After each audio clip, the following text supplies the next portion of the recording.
Good evening, everyone, and welcome to the Inkosi Super Cup. My goodness gracious, it has been such a ride, and today we have a lot more CSGO action for you. Of course, joining me is Patchy. How you doing? You ready for this? Oh yeah, always. Really keen to see some good CS:GO going on here. You know how it is. It's always interesting to see what happens here. We have some insane stuff going on. I mean, just in the past couple of weeks, we've seen some really insane stuff happening all across the board. So I'm really keen to get into this one. Of course, we will be jumping into the game there from Fair versus X Asterisk, and it is going to be on Nuke, which is quite an interesting one, I must say. Out of all the maps that we could have potentially seen, this one is really one of those maps where you really have to know how to use your util correctly. You have to have your strats coordinated, because otherwise everything just falls apart immediately. So, of course, as you can see in here is the set of bans that these teams did throw in there. And of course, there it is. All of the bans across the board. We see my favorite maps, of course, being Dust 2, Inferno, and Mirage, all banned out, which feels bad, man, for me. But we will be seeing that Nuke, which is a little bit of a curveball. Esproxy, how do you feel about Nuke?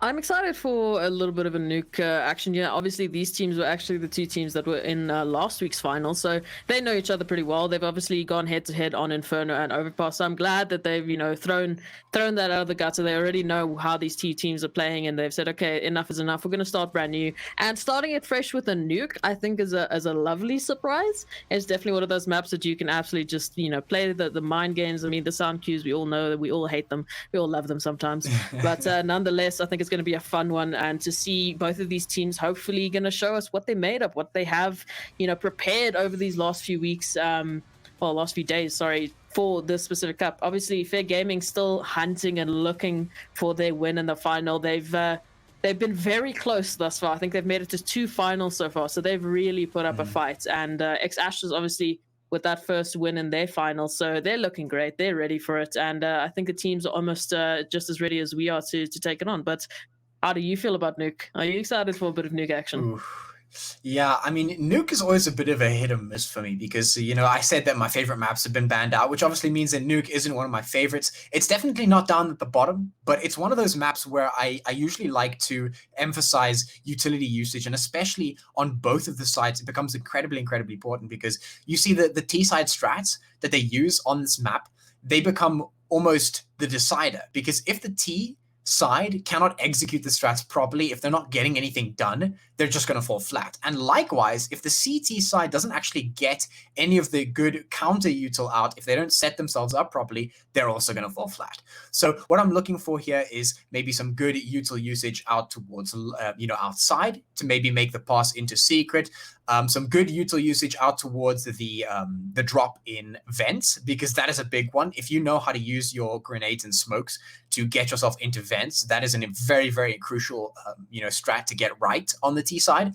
And if you can't do that, it becomes very difficult to break in pretty much anywhere, and your options on the map become limited.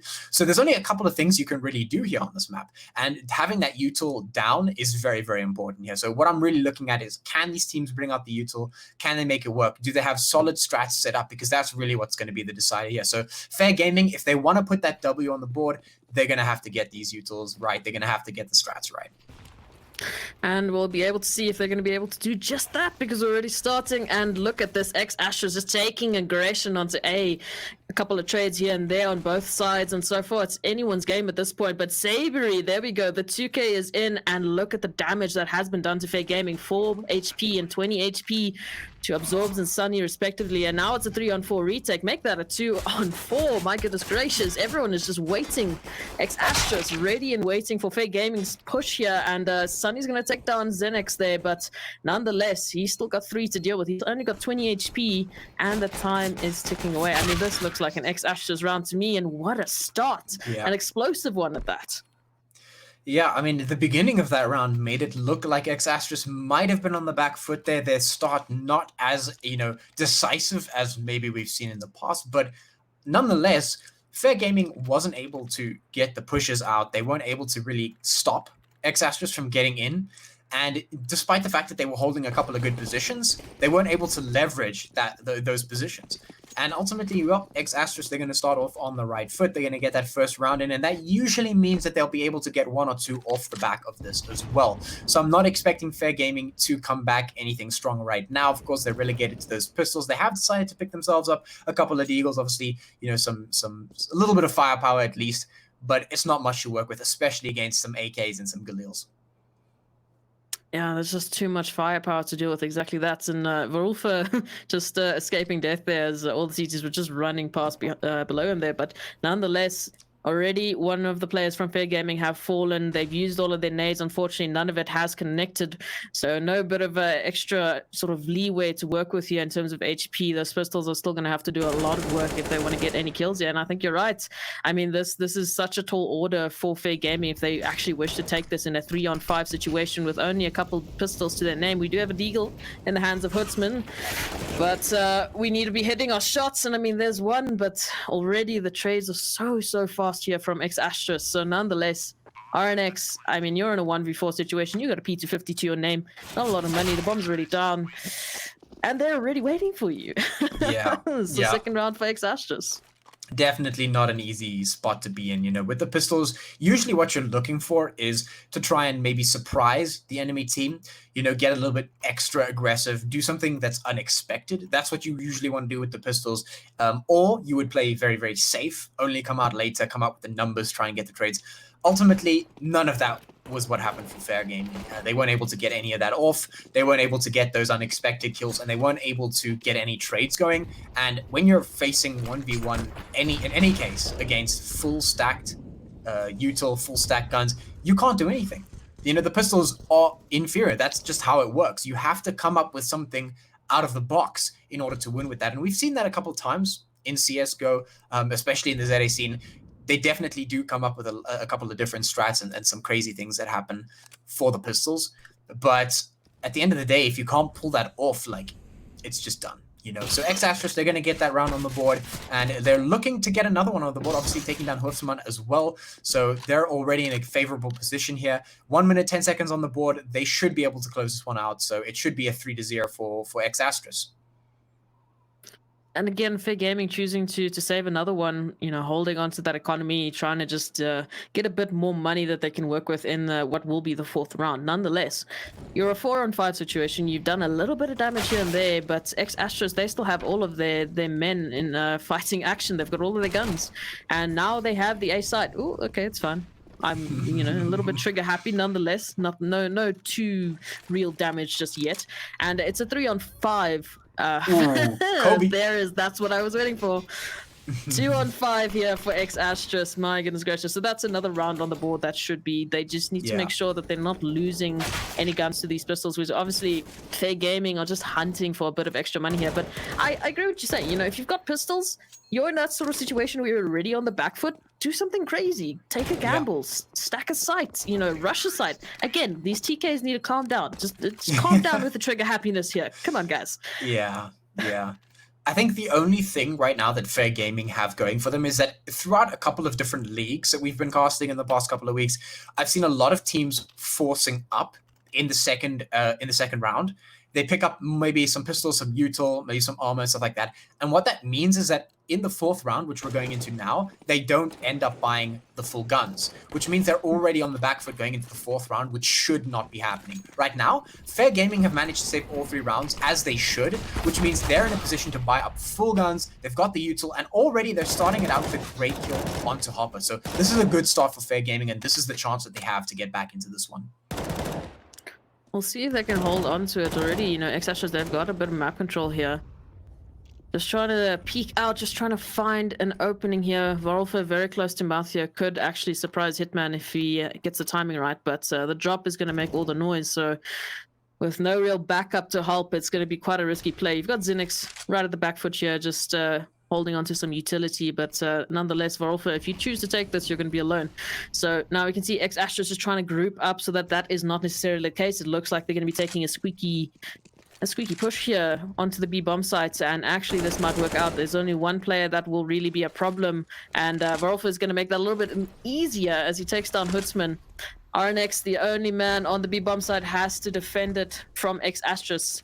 The only line of sight right now to give his team a bit of extra time so that they can potentially get ready for this retake. But we'll see. There we go. Absorbs with the AWP in the back corner there by the archers, trying to back up RNX, and the rotations are through, but the trades are not there. The kills aren't there.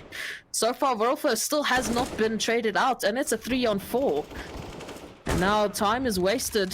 Oh, a couple of good trades there. Absorbs taking down Zenix, and Sunny there with the trade on Savory. Oh, but now it's left to a 1-on-1. Bomb has been dropped. Absorbs is there for the 3K. Fantastic work here from Fair Gaming, but a lot of guns were dropped in that process. So with the economy being a little bit shaky, I mean, what are you thinking?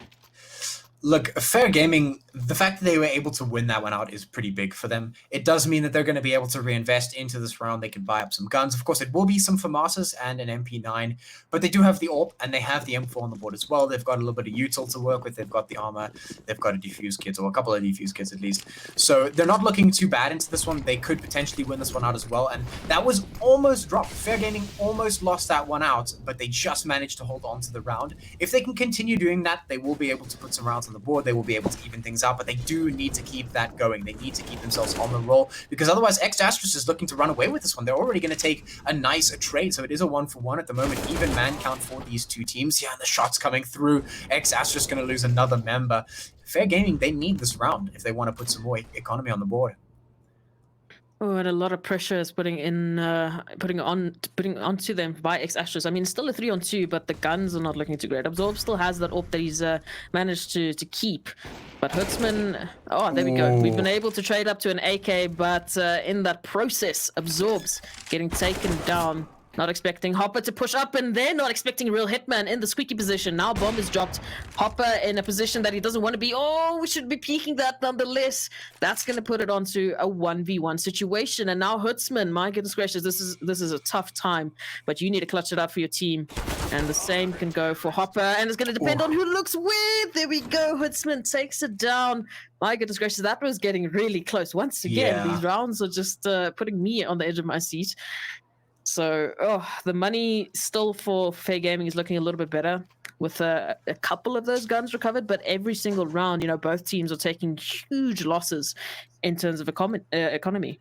Yeah, I mean, that round, once again, it was down to the wire. Fair Gaming almost losing a grip of that one. And, I mean, that was basically all of the push of Hopper, actually. Hopper single-handedly took out 2 or 3 members of Fair Gaming, and that was like the leverage that they needed to keep a hold of that round for as long as they did.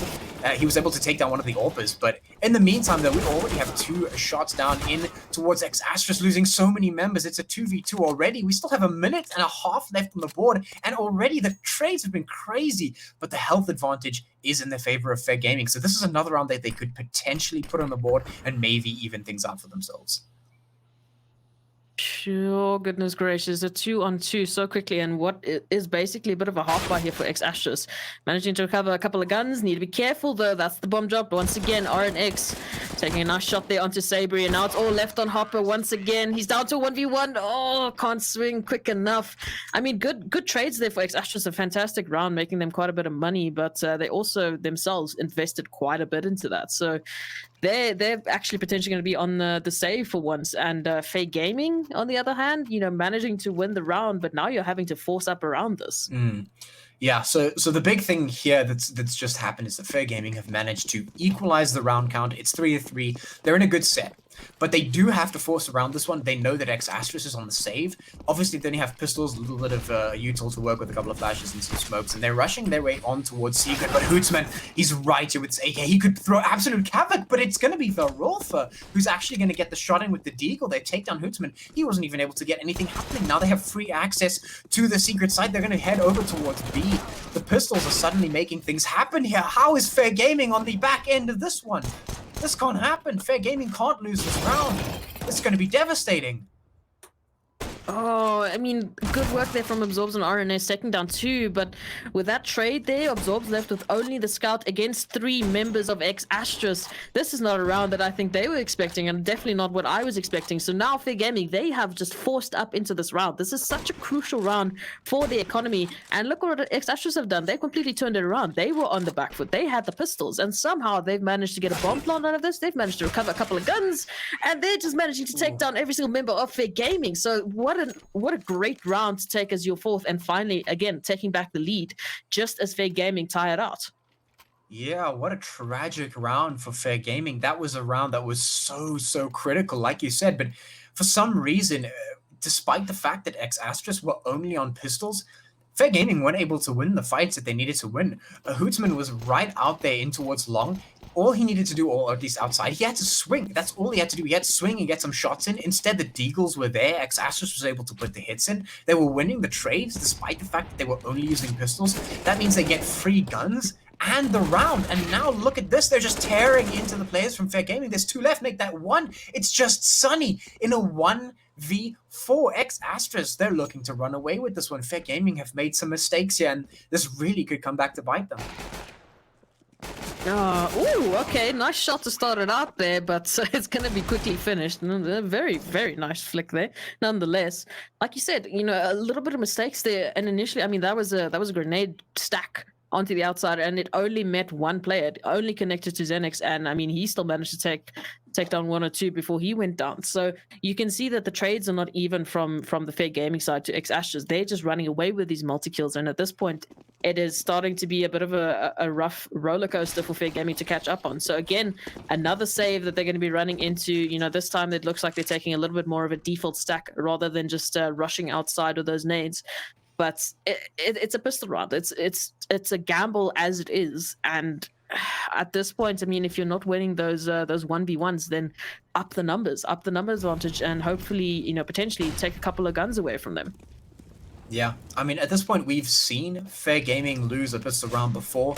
They weren't able to get the clutch out with it last time, and to give the advantage to them in this one is just absolutely absurd. And you can see the hits just coming in. X-Astrus capitalizing time and again. They do not miss a hit, and they're just taking out every single player from Fair Gaming. They're putting themselves 6 rounds on the board. They are 3-6 right now. X-Astrus in the lead by 3 rounds. And finally, of course, Fair Gaming will be able to buy up here. They will be able to get some guns here. But, you know, you have to start questioning Fair Gaming. They're slipping up here and there. They're making a couple of slip-ups where they shouldn't be, losing rounds that they shouldn't be losing. I mean, the fact that they lost the pistol round to X-Astrus is a little bit concerning. You know, X-Astrus only had pistols. They won the round somehow. And now you have to wonder if that's going to be the sort of scenario. Is Fair Gaming going to be able to keep themselves in this one? Are they going to be able to win these rounds where they full buy? If they're going to only, you know, lose rounds where they full buy against pistols, then what happens when X-Astrus is on full buy? Like, this is a difficult spot for them to be. They really need to be able to put these rounds on the board, and they have to prove to us that they can actually do that with a full buy. And now it's an even trickier situation here for Hootsman. He's already been spotted out. He's got a molly behind him. He's got a couple shots from Wolfer in front of him. No real place to hide or run, and his teammates are so secluded they actually can't help him. He manages to take down Xenix, but the trade is immediately there. And Hopper is going to turn that into a second kill. So now Fair Gaming onto the 3v4, and look at this map control here from X-Astrus. I mean, they've got full outside control. Actually got a player in secret now that can go down if they so wish, but they're still just waiting. They're just waiting for Fair Gaming to sort of make a slip up, take an aggressive stance, and get an extra kill. So we'll have to wait and see if Fair Gaming can turn this around, if they can just convert this back, because this is starting to get a little bit scary if you're in the Fair Gaming side. Nonetheless, we'll see what they can make happen here. Sabery, nice little catch there, but nonetheless, no real entries just yet. There we go. Sunny takes down Sabery, so that's a bit of an opening, but has to be careful because just around the corner we've got Sergeant Ross and Hopper and Wolfer just lurking. And Wolfer, there we go, as well as Hopper opening up and taking down the AWPer. And now RNX down to a 1v3. We'll have to see if he can clutch this out. Oh, it's going to be a tall order, but it's going to be a needed one. Oh, good swing, but it takes down Wolfer, but it's not enough.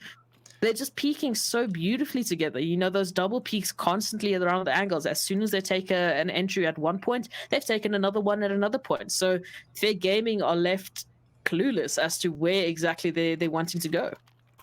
Yeah, I mean, you know, X Astros, the fact that they're able to get the trades in a situation where they're sitting in a positive man count, you know, they have the extra players on the board, they can do that. And, you know, you were saying how they were playing passive. They don't really have to do anything. They can sit around and wait for Fair Gaming to make the mistakes. And that's an entirely viable strat at this point. You know, X Astros realized that Fair Gaming, they've made a couple of slip-ups here and there. And the fact that they're just waiting to capitalize on that means that they understand how this team works. And here we go. We have an opener from Verolfa. Hopper's going to get a second. We already have 2 players off the board for Fair Gaming. It's 3. Make that 2 for Fair Gaming. They only have pistols to put up against this one. And unlike X Astros, they can't make it happen. The smoke's already coming down. The util usage is there. You can see everything going down exactly where it needs to be for X Astros. Hootsman and Absorbs, they basically don't have a chance to get into this bomb site. They have nothing to do yet. Everything is down on the board for X Astros. They have all their players remaining. Only a little bit of damage taken by Sabri.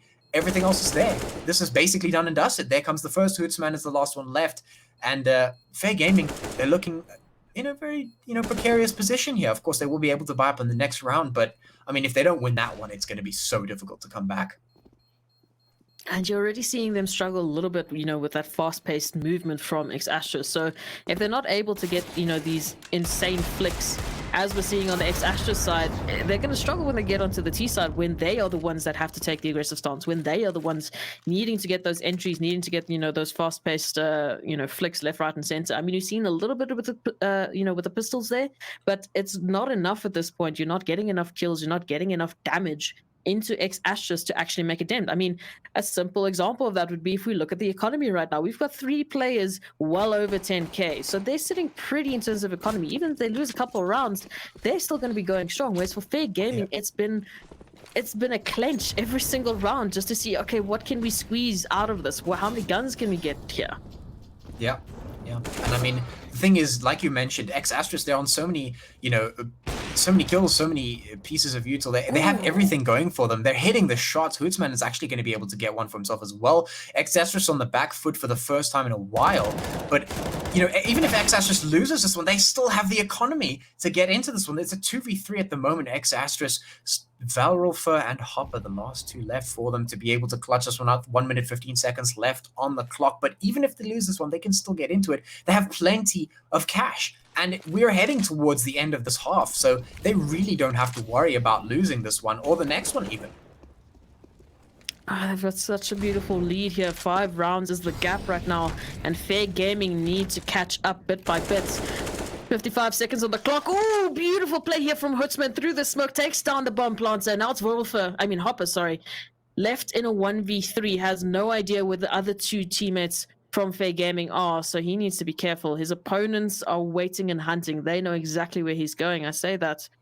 But Hopper is playing this slowly. There we go. Is going to be able to drop down to vent. So now that opens up a little bit of an extra option here. We can plant B. And look at this. Fair Gaming, all 3 members on the A site. So that's going to give him a bit of extra time, at least, to get the bomb down. So with that squeaky door opening, I'm not seeing some movement. There we go. Fair Gaming, we've realized it's a B bomb plant. And Hootsman is going to be the first to take the aggression here. He's been so good. Oh, looking for the 4K, looking for this 4th round. Needs to be careful. He's just playing with Hopper at this point. Actually takes it down. And my goodness gracious, that was a beautiful round from Hootsman. Takes the 2 initial, you know, op shots outside. Actually puts X Astros on the back foot and then finishes it off with another 2K. Takes the bomb down, takes the last member down. I mean, he's just playing out of his mind right now, and that's what Fair Gaming need. They need a little bit of momentum, whether that's from individual prowess or just, you know, playing together as a team. We need to start getting the hype back into the Fair Gaming side.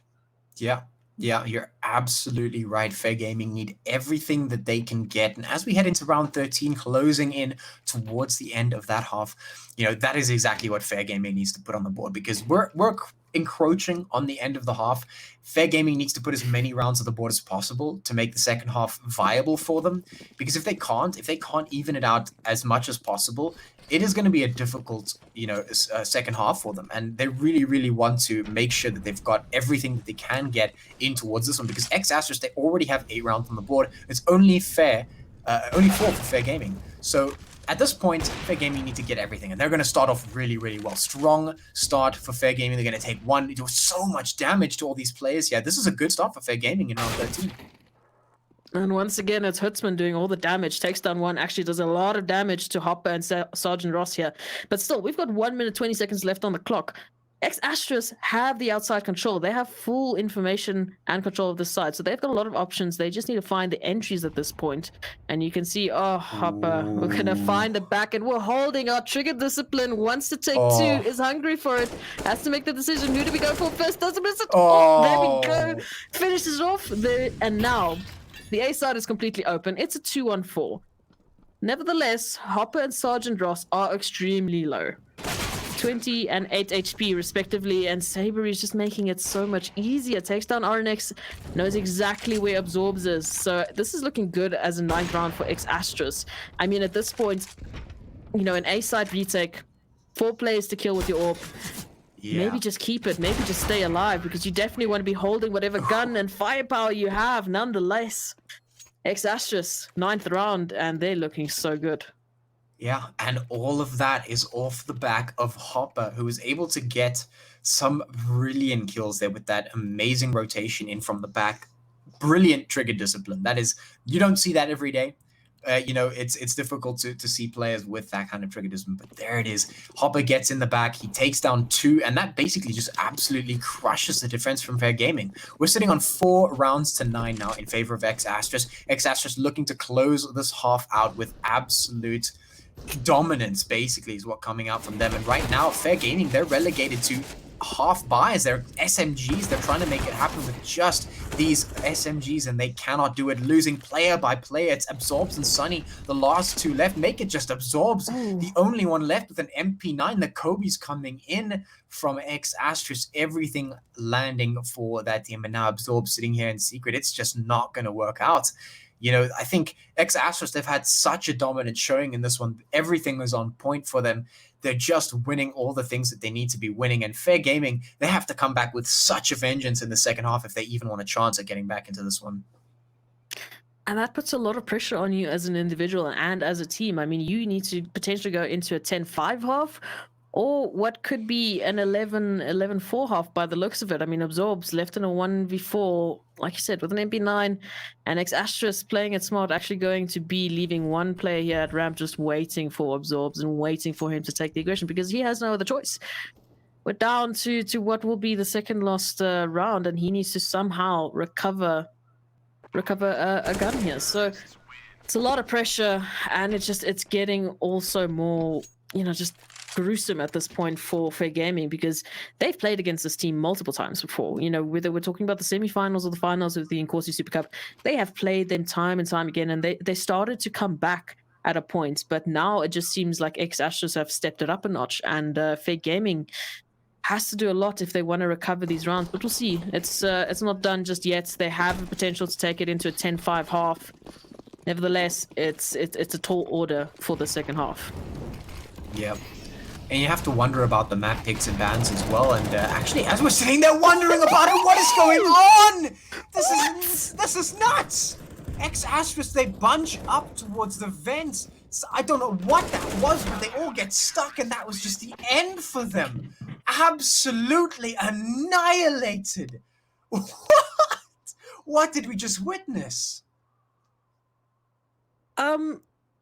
Can we understand it from their side? I think they got a little bit lost in the smoke, so that they all got bunched up and they were just shoulder to shoulder, and with the flashes. Wow. Okay, that's a brilliant way to take your first round. Nevertheless, it's still a tall order. It's still a 5-round gap that Fair Gaming has to catch up. I mean, they've done it before. It's okay. It's okay, Patchy. Let's. I'm like, we could do this. Yeah, I'm just, you know.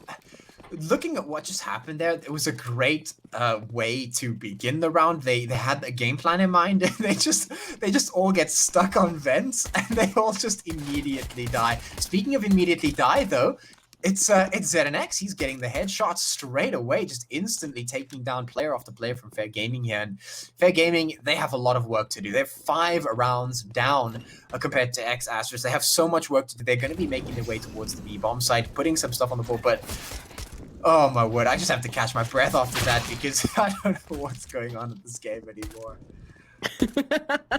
Nevertheless, Hutzman is doing another phenomenal performance here. Takes it down to a 1v3, and there's two players waiting for him to turn the corner. I mean, Hopper is low at this point. Oh, but that one tap there from Xenix is just going to finish it off. So 11th round now. It's starting to look a little bit better in terms of the individual performance here from Fair Gaming, but it might be a little bit too late if we're looking at the sheer momentum that X-Astraf have built up. They have so much just waiting to explode at this point that they're just running away with it. They're taking rounds after rounds, and we can see it. Their fast-paced CSGO is still staying the same way, even though we are on the CT side. So they haven't dropped an ounce of confidence, regardless of what happened in Vents. Yeah. But we'll see if Fair Gaming can actually take this A site. Oh, that Molly's doing a lot of damage. And at this point, Fair Gaming just can't get a word in edgewise. The utility is too strong. Yeah. I mean, with those pistols, there's basically nothing that this team could do. They're really getting super heavily aggressed on. It's X-Astrus. They're just touting the SMGs, flinging themselves around corners, making sure they've got all the angles on, everything's going. And like you said, X-Astrus, they get really aggressive, and they're very good at being aggressive. They're very quick, fast-paced, and Fair Gaming just don't seem to know how to respond at this point. And, you know, when you're losing those rounds, and you have to try and get something back, the fact that you have to save so often is just really a crutch at this point. And Fair Gaming, you know, the difference between X-Astrus just being able to pick up the SMGs and go, we'll still win this, and Fair Gaming having to wait for the rifles to attempt even just to put those rounds on the board, you know, that's really what we're seeing here. It's 5-12 now in favor of X-Astrus. Fair Gaming, they have so much work to do. This hill that they need to climb, this mountain that they really need to overcome is just so steep that they're really going to have to pull off something incredible here if they want to bring this back, because X-Astrus, they've got money, they've got everything. And when the CTs have money, like, that's when you know you're in a pretty precarious position. Potentially this might be the 6th round though, because looking at the bit of a quasi or SMG buy here from X-Astrus, Fair Gaming have a shot here. They've got a couple Gillies, they've got a couple AKs, so they have the superior firepower. Well, I say that, but X-Astrus have so much utility, and they have such beautiful game saves through the smoke there. It's a lot of damage to the Fair Gaming players here. So as they take this B bomb site control, it's going to be a tall order, because you've already got 3 players from X-Astrus actually nearly make that 4 waiting for you. So the trades on either side thus far, putting it on a 4v4. There we go, Arnix opening it up. Need to keep up this pressure, because Sergeant Ross and Hopper are going to run away with it if you don't. So now bomb has been dropped. Absorbs and Hitman, the only 2 left alive if they want to clutch it out. Ooh, make that a 2-on-2. Again, this trigger happiness coming out here from X-Astrus. We need to be careful. So that actually has done quite a bit of damage. Now Absorbs putting it onto a 1v2 in favor of Fair Gaming. The only player they have to deal with is Sergeant Ross, but he's still got the position. Oh, and he's got the trigger. Takes down Absorbs to 6 HP and is looking for Hitman. Oh my goodness, this SMG is doing so much damage. 4 and 6 HP respectively, and he's just flying around on the B-bomb site.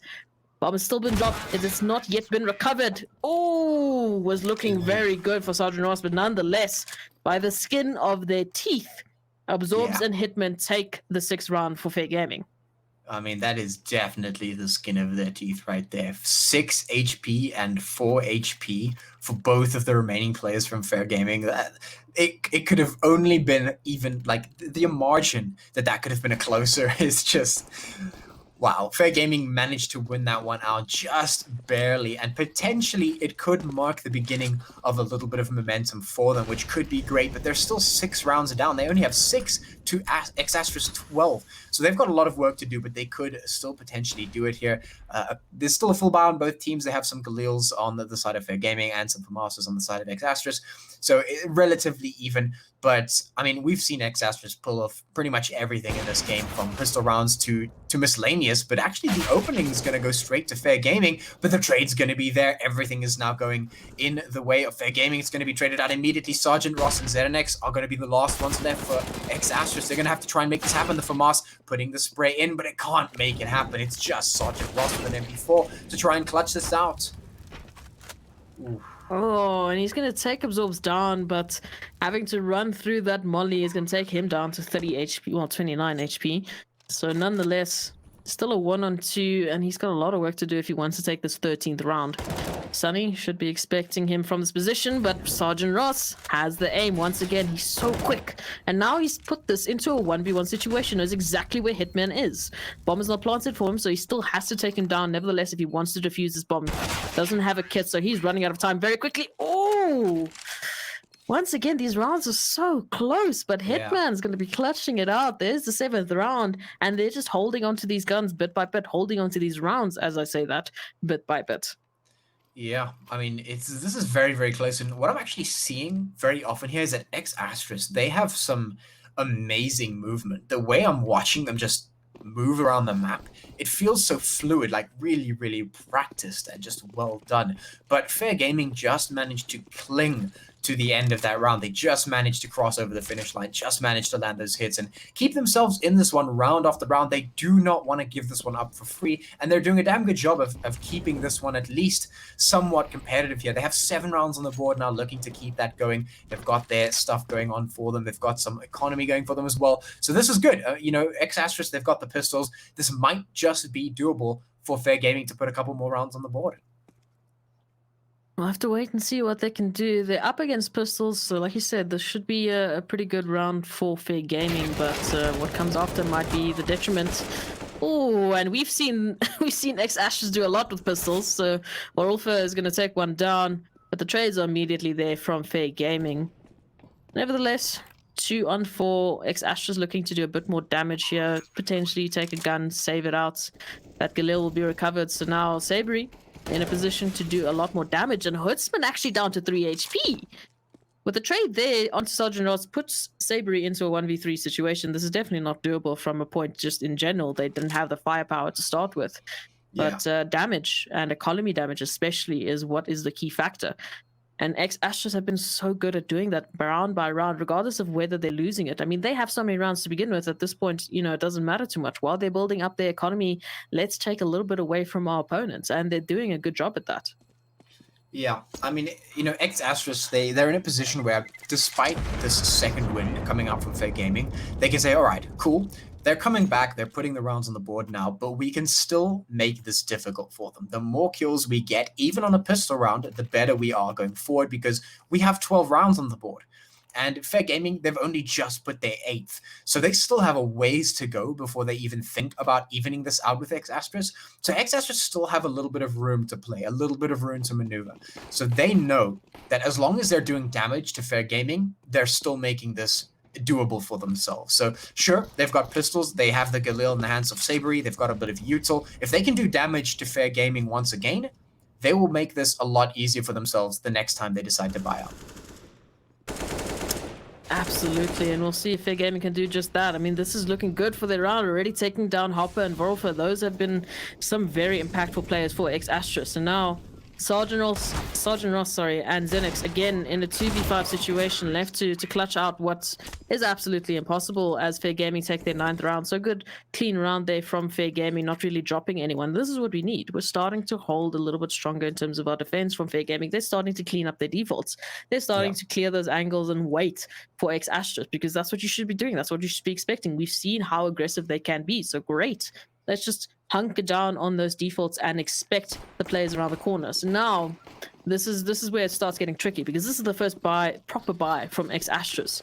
We've got 4 rifles, we've got an AWP in their hands. They are looking good. They just need to be careful of this aggression from Fair Gaming. If they can get a wooden edgewise, if they can get onto site, we've seen how they can make this happen. Yeah, so the big thing there was for Fair Gaming to actually win that round without taking any losses. They mitigate every single bit of damage that X-Astros could possibly do. Now, X-Astros still have the buy to contend with, so they will be able to put the damage in. They already get the first kill on towards Fair Gaming. Fair Gaming instantly going to trade back. It's a 3v4 at the moment. Make that a 2v4 as the hits coming in.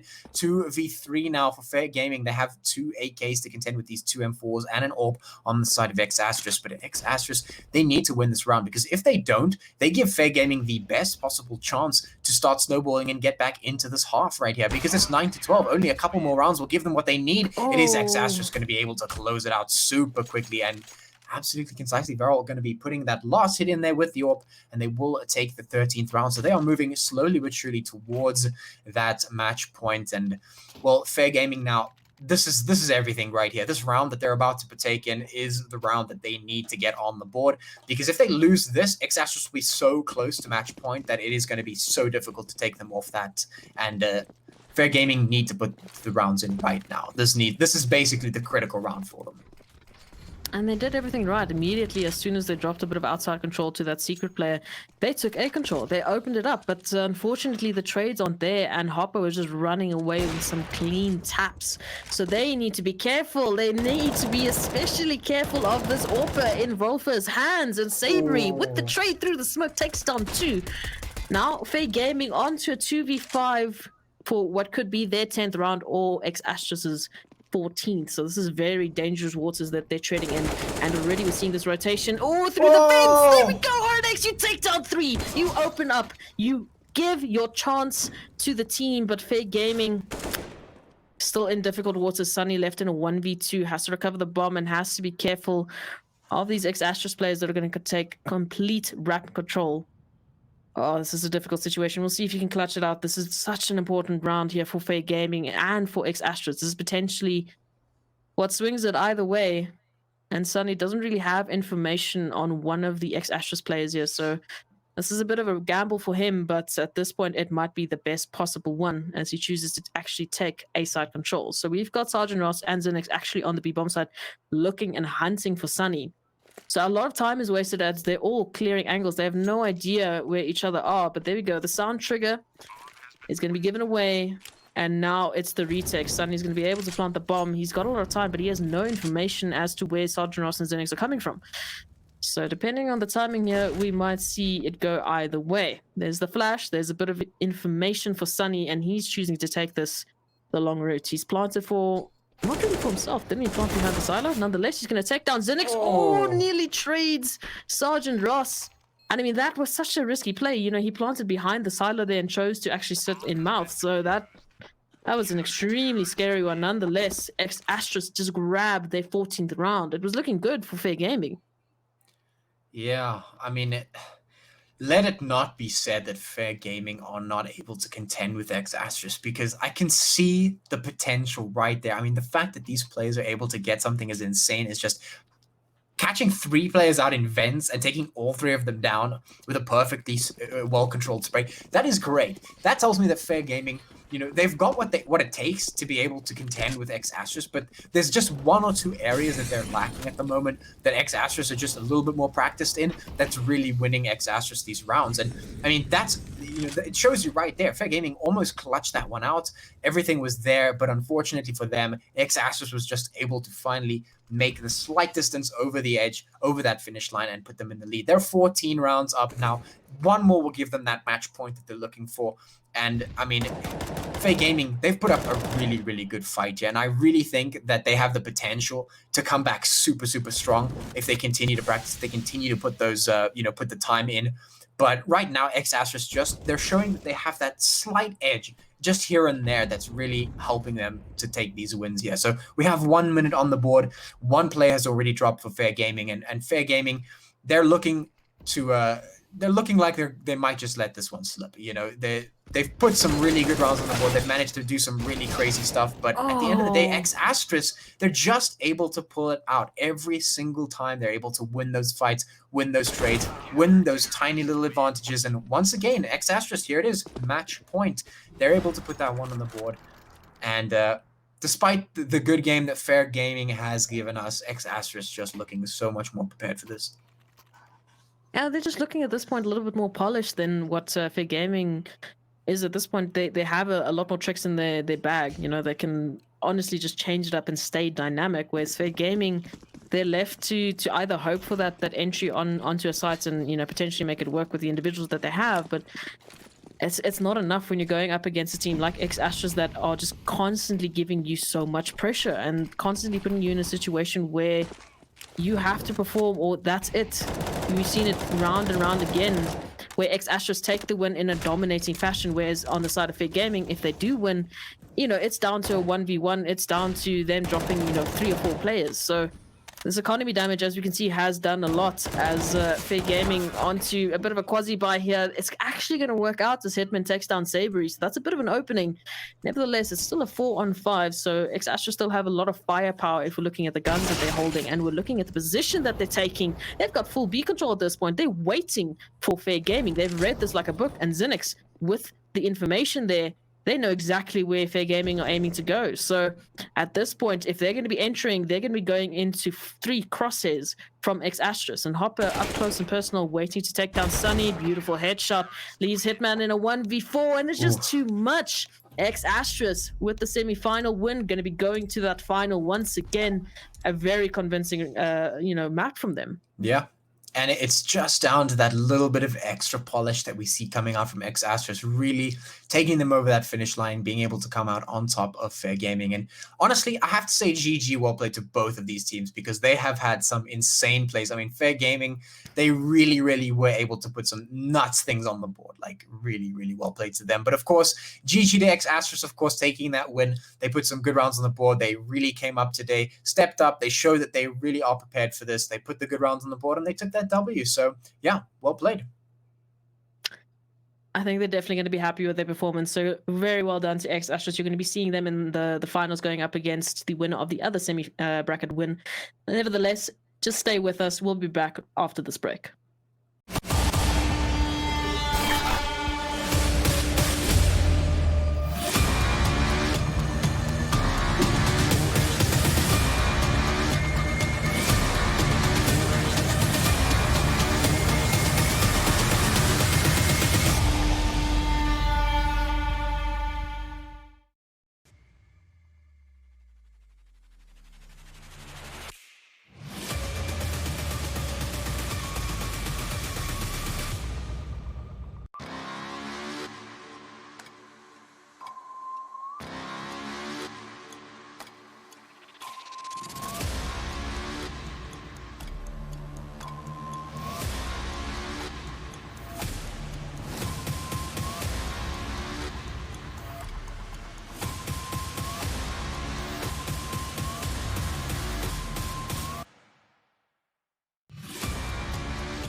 Welcome back, everyone. This is the Inkosi Super Cup Week 3, and we've got quite a cracker of a final for you. Of course, joining me tonight is Patchy. Patchy, we've got XD Gaming versus X Astra. So, I mean, these are two names that we've just now seen quite a bit of. We don't know yet what they're going to be playing, but nevertheless, are you excited? Are you ready for this? I mean, I'm always excited. Like, let's be honest here. We're going to see some CS. We're going to see some nice, spicy gameplay. Of course, I'm excited. And we're going to be seeing Dust, which is even more exciting than that, because that's one of my favorite maps of all time. Of course, we will be getting into this video soon. You can see which maps we will be seeing in the next couple of games. It is, of course, that best of 3. That overpass ban coming out there, the train ban coming out as well, which is great because those two maps I see too much of, all in all. So we're going to be seeing the Dust getting picked up there for the first match. Of course, Ooh. Vertigo going to be the second one, which is not as spicy as I would like it to be. Completely honest, not one of my favorite maps of all time, but it is there. Mirage, unfortunately, being taken off the board as well. The Inferno going to be banned, and the Nuke going to be picked up as the decider. So that is, of course, the setup for these best of 3 matches here. Of course, we will only see that Nuke if we have a 1-for-1 in Dust 2 and Vertigo. And of course, Vertigo, it's one of those maps that's a little bit of an upset. You know, it can definitely throw a bit of a spanner in the works when it comes to what you would normally expect from the teams here. Absolutely, and I mean, we've also got a leaderboard that we can check out just to see what these teams will be playing for and where they're hoping to get, how many points they're hoping to take away. So, I mean, looking at it now, you know, X Ashes, they've already taken a win away, so they're looking good. You know, Fair Gaming, unfortunately, getting taken down in the semi-final, but they've been playing consistently, so they've been slowly but surely racking up those points. Same with X Ashes, and we can see that right there. X Ashes currently in the lead with Fair Gaming in second, and most of the teams actually trailing quite far behind. This is the first time we're going to be seeing XD Gaming, and they've already taken a win, so they've already got 1 point so far. We've already got you know, a couple of different changes in terms of the points, but nevertheless, we'll have to just see and wait to see where these teams are going to be ending up, and hopefully it's going to be an interesting one. We can see the teams reading up, and it's going to be fun, Patchy. I mean, starting off with Dust, you're going to be happy with that. Ultimately going to Vertigo. Yeah, well, I'm happy with the Dust. I'm not particularly happy with the Vertigo.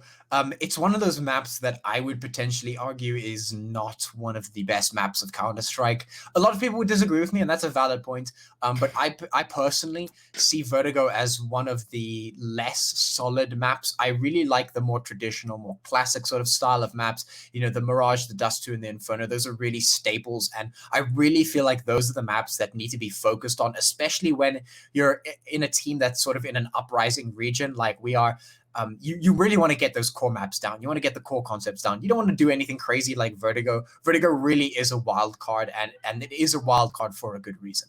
So, you know, it's one of the maps that I always lament to see.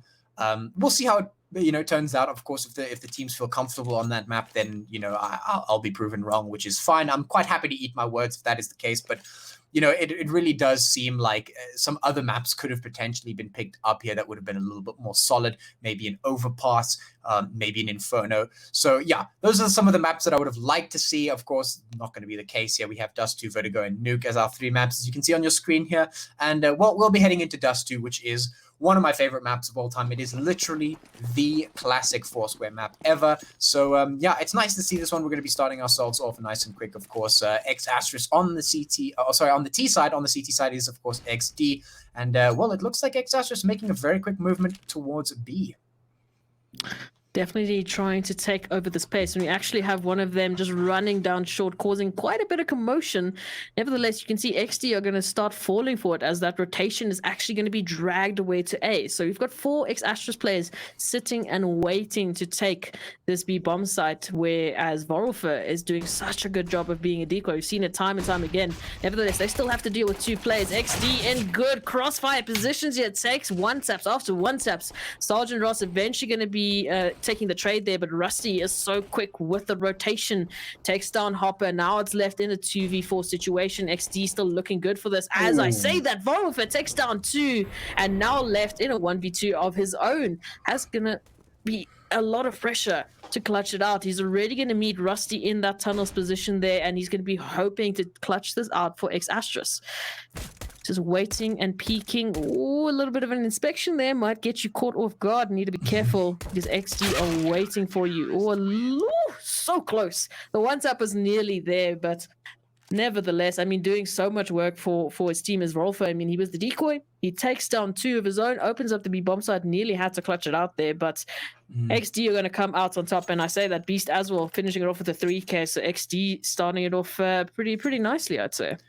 Yeah, XD starting it off pretty nicely, but I must say I almost got a little bit of a heart attack there because XD had some really good rotations on. They had the timing advantage. They had 2 players in mid to challenge Verolfa, who was in mid as well. But Verolfa took down both of them, and I was getting a little bit scared for XD there because they had everything going for them, and they almost lost that just to one single player taking out 2. So that definitely bodes well for X-Astros if they can keep that sort of stuff going. They will be able to put themselves in. But as I say that, what is going on here?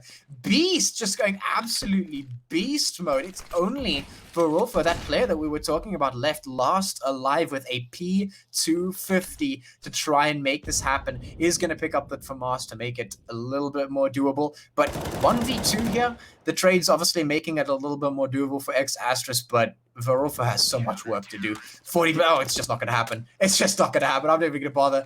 He's going to get taken out. 2 rounds on the board for XD. It was close for X-Astros, but XD, they cleaned it out. My goodness gracious, Beast just absolutely going, well, Beast mode really is the best pun that I can throw in there. Doing so much work there, spraying player after player, and it was looking good for X-Astros. They had that initial peak, they had that initial entry, and they had a window, they had a possibility, and then XD just turned around and shut them down immediately. So in terms of just the absolute defense right now, XD are holding this superbly at this point, and if they continue this might actually be quite a difficult opponent for X-Astros to crack. Nevertheless, they are on the full buy here. We've got at least just 1 Galil in the hands of Sergeant Ross, but nevertheless, you've got 4 AKs to back you up. You've got a bit of utility, and they're looking to do it once again, sort of setting up for this mid to B tech once again. But it seems like they're just hoping and waiting for a bit of a peak here. There's the anti-flash, there's the anti-util, but nevertheless, X-Astros have taken mid control. They're hunting, they're waiting to get a bit of a peak here. They're waiting for an entry. Still holding pretty passively because we're just trying to get some control. We're just trying to establish ourselves within this mid position, and XD are respecting that. They are holding back, and they are just waiting for X-Astros to take this aggression. So waiting to see. Ooh, too short. Oh, no ways. That was just a brilliant flash. They're going to get both of those. XD with a nice the couple of frags there is going to go the way of X-Astros. However, we're going to see a very interesting short take. That was a really good flash. Wasn't able to get 2 off the back of that, but the trade is there at least, so they will take down the 2 eventually. They have the man advantage for the moment. The execute will come out as well. Creation is going to be the one to try and shut this down here. We'll have the tempo as well. Is going to be able to peek out onto this one. Just has to get the timing right. Will he be able to do it? He can't. Almost peeks out into an absolute brilliant 4K, but doesn't manage to get it done. Now it's Beast and TJ to make it happen, and they are going to have to get the rotate in because both of them are in CT.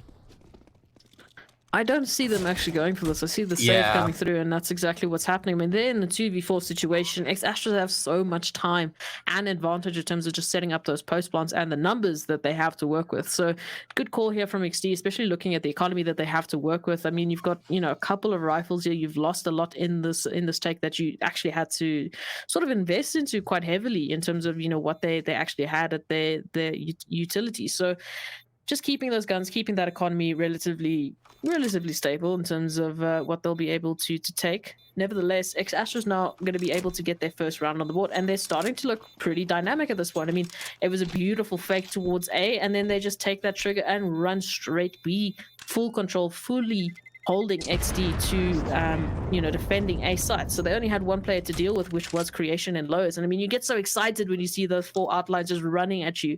Not that he can see that, but nevertheless, unfortunately, it's such a poor order with a FAMAS.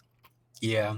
I mean, like you said, all of us get very, very excited when we see those, those bodies lining up. We think, oh, this is the perfect one. But of course, you can never know that. As the player, you can never actually be 100% aware of that. You knew that somebody was there at least, but the swing, it was just absolutely locked out. The players from X-Astros were completely waiting for it. They were aware that that was a possibility. They had managed to shut that down. And now they're out for a quick long take. They got the flash out going, but they haven't been able to get any picks so far. So good for them. A couple of players on the pistols for XD. XD. Some of them have the M4s though, so they do have to be careful. But the stack on A is there.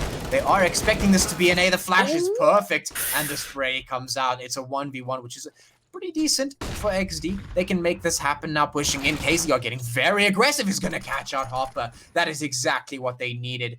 That is going to put them in a really good stead. That's a free upgrade as well for them. Asterisk now on the back foot. They started this one out pretty handily, but that was being stolen away from him. XD now looking very, very good. We have 1 minute remaining now on the clock, and Asterisk have to find somewhere to pull the trigger.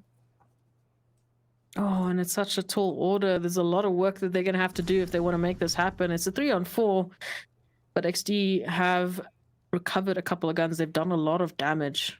So far, Asterisk, they just have to deal with one man. They just have to deal with Beast at this point to get into this long control, and he's holding this pit position so carefully. He's not trying to give them anything for free at this point. So the flash is there. It's not going to catch him because he's got the timing. Ooh, a bit of a team flash actually catches both parties here. Nevertheless, no trades just yet, and still 30 seconds on the clock, and he has not yet been spotted. He can turn this completely around. Asterisk not checking his position right now, so he's playing this to perfection. He's got so much control. He's got so much information. Oh, needs to be careful. Eventually takes down the bomb. Oh, tries to tap away there at Wolfer, but Rusty is there with a backup. His teammates are there to clean up and take their third round. So beautiful. Unfortunately, you want to see those 3Ks. You want to see that insane trigger discipline paying off in the most miraculous way possible. But nevertheless, he did what he needed to do for his teammates. Yeah. He held that position. He got them the information, and they were just there immediately with that information to retake and clean it up bit by bit. Yeah. Yeah, you're absolutely right. Once again, it would have been great to see him just peek up out of that pit position, get so many frags there, and it was definitely the end. And you heard me exclaim like, "Oh no!" because I thought it was just the end. As soon as that first frag didn't come in, that initial headshot didn't get hit, I was like, "Oh no, it's totally over now." He's been exposed his position. It's totally over. But ultimately, XD they're able to close it out. So they have 3 rounds in their favor at the moment, which is pretty good for them. Asterisk only with 1, and of course now they're relegated to those pistols, which means they're going to have to put in quite a bit of work. And that's exactly what they're doing. They're going to be jumping down. Ooh. The Tech 9's going to be landing those shots right into the heads, and now it's onto Beast. Can he hit the shots? Isn't able to make it happen, and Asterisk somehow find their way onto the site with nothing but pistols. The jump from TJ is going to be there. What's going on in this match right now?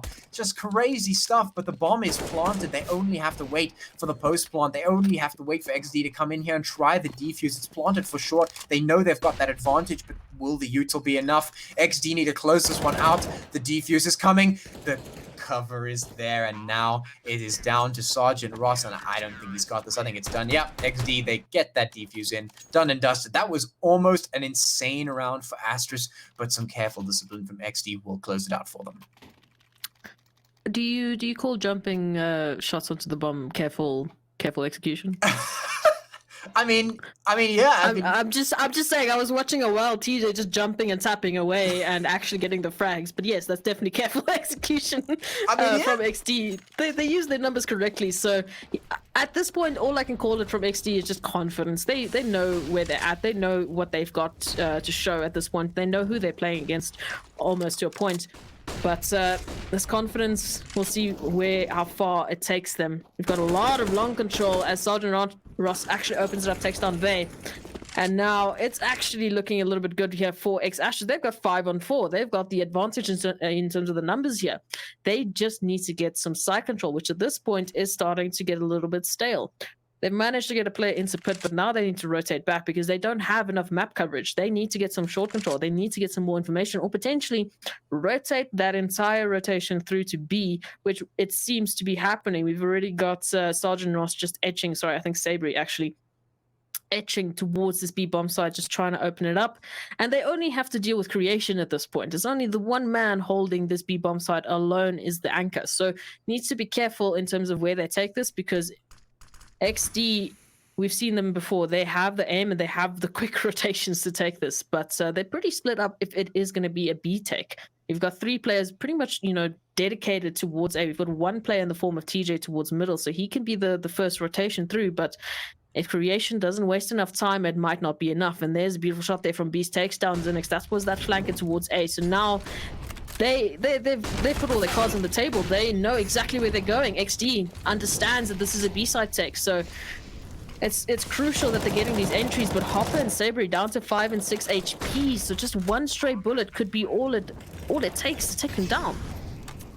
Yeah, this is close right now. X-Astrus not able to pull the trigger in time, which costs them quite a bit of HP now. Hopper and Sabri on 6 and 5 HP respectively, and it looks like XD is actually going to back off of this one, which is an interesting decision. They could have definitely pushed for the take there, and they have the rounds to do it, but this respect coming out from XD is going to mean that they keep the AWP, they keep the AK, they keep the M4, they keep their util and their diffuse kits, and of course the armor, which is pretty good for them because obviously that CT side economy very difficult to maintain. So this save coming out from them is a pretty decent decision, but they're obviously going to have to keep this one going, because if they lose any of their plays, it won't be worth it. And obviously X-Astrus going for a little bit of a hunt, just heading out there trying to maybe find someone. They won't, and it is a round on the board for X-Astrus. So at least they've got that going for themselves. They will be able to put themselves in a much better position going forward, and maybe just put some more rounds on the board.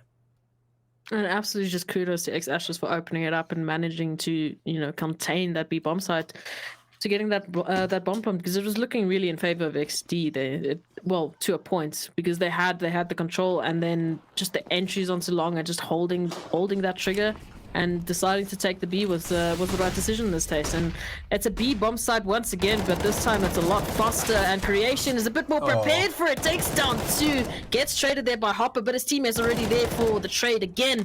Volriff is going to get taken down as TJ and Creation both take down 2, leaving it onto Sabri in a 1v4. And with the bomb planted firmly in XD's camp, this doesn't seem like a winnable situation. Yeah, it's basically done for X-Astrus. I mean, it's sad when the Rush B man doesn't work out. You hate to see it, but there it is. They try and get the Rush B in. It doesn't work out. The Insta 2K from XD is there. They managed to close it out, easily keeping control of the site. And when a plan goes pretty much awry just straight off the bat like that, there's nothing you can do. Sabri 1v4, it's really just not looking possible. You don't have any information of where the players are. You know that there was at least 1 or 2 on the B bomb site, but that's basically nothing to work off of. So much work to do, so little time to do it. Like, you can't expect Sabri to do anything in this one. It's basically a guaranteed XD round. And X-Astrus, they're just going to have to reset themselves and try and go into the next round with something new, try something else. And, well, at least they tried something with that Rush B. Didn't work out. But if they continue to keep the strats coming, if they continue to roll up, try something new, they might be able to get more on the board. But, yeah, it is looking very difficult for X-Astrus at this point. XD just being able to maintain a grip, a very tight grip on these rounds so far. So I have a bit of a question for you. This is XD's pick. They chose Dust as their first starting round since they won the knife round. I believe they won the knife round. Regardless, with Vertigo being X-Astrus's pick, you would expect that this is where they're really aiming to make their money off, and we've seen what they can do on Nuke. But at this point, XD just seem a little bit more controlled in terms of what fights they're taking and what they're choosing to take. Whereas we saw in the previous round, when the previous game, the economy on both sides was touchy at best. X-Astrus just fleeing away, taking so many kills, managing to keep up that economy purely based off of the kills that they were taking away from Fair Gaming. But now they're up against a much tougher opponent. XD is just absolutely phenomenal in terms of the aim. We've seen it time and time again where they just flick round the corner, take those multi-kills away. So at this point, X-Astrus, we need to see a little bit more from them if they want to make quite an impact on XD. Yeah, no, you're absolutely right. And I mean, Vertigo is one of those maps where you can see the Kings being dethroned, some spanners really being thrown into the works. And when it comes to Vertigo, definitely, if that is X-Astrus's plan, it could work out for them. We've seen from map to map a team that looks absolutely insane just become sort of mundane, sort of relatively okay. And if that's what X-Astrus are banking on, I think it's not such a great strat to be in, not such a great position to be in. But it definitely could work out for them. But I mean, XD, they've shown some really, really good capability here. If they keep that up, if they maintain that sort of level, then I think this is pretty much a done and dusted game for XD. They look very, very good. Let's just say that. And X-Astros really need to put some work in here for me to really believe in them going into the next one. Yeah, sure, it's their pick. It is Vertigo. It is the dethroner, the chaos sort of pick. But you still need to be able to you need to be able to threaten the enemy team, at least to some degree, if you want to expect to beat them on a map like Vertigo. Oh, and you definitely don't want to have your execution going this way. Beast left to just take 2 easy picks off of X-Astros. They're going to get the bomb down, but they're in a 2v4 situation. And once again, TJ just jumping, headshotting away, is going to get traded eventually, but has done so much damage to Xenix, and he's going to get taken down with a three-man retake left on the XD platform at this point. So they're looking great for the 6th round, but they're also looking good in terms of the next couple of rounds because the economy from X-Astros has taken quite a knock. And with that last bonus, I mean, you've got 1 or 2 players that are looking good, but the rest, they're on that border at this point. Yeah, no, you're right. It is definitely looking a little bit shaky for X-Astros now. And really, if they want to bolster our hopes, if they want to bolster the hopes of those watching right now, they're going to have to put some points on the board. They're going to have to get some rounds in. And it's definitely going to be a difficult start right now for them. They're going to be picking up the pistols to try and make it happen. It's going to be difficult. And I think if they have a chance, it is going to be maybe in the next round or the round after that to make something happen. But it's a slim chance, and they're really going to have to pull something off here. Well, we've seen it before. X-Astros have been so good with their fast movements, and especially with these pistols, we've seen them do crazy things. So potentially this might be where it's at, but that flash is a little bit too late. So Creation is left free. He's left to roam and take down 2. Hopper eventually trades him out, but again, TJ is so quick with the rotation. Eventually, we're getting some good trades here on the X-Astros side. 2 players left alive, and Sergeant Ross actually behind. Bomb dropped what I see on the B-bomb side, so he has to do a lot. He has to try and help out his teammate Wolfer, who's taking all the focus away from XD, but you need to hit the shots. Oh no, it's now left in a 1v3. Wolfer has such a tall order if he wants to be able to recover this round. He managed to recover a rifle, but he's already got players waiting for him. Oh, okay. Sneaky little no-scope there through the wall. Beautiful shot. And these orbs from XD, I'm just seeing, this double orb setup. Doesn't matter whose hands it's in at this point, it's just working beautifully. And Creation is doing such a good work of actually being that anchor that they can focus that that control and those numbers onto middle or to long at this point. So actually a bit of a strat that we mentioned before, Patchy. They're actually doing it. Yeah, I mean, it's I don't want to sound like crazy, but it's no surprise. We sort of saw this one coming.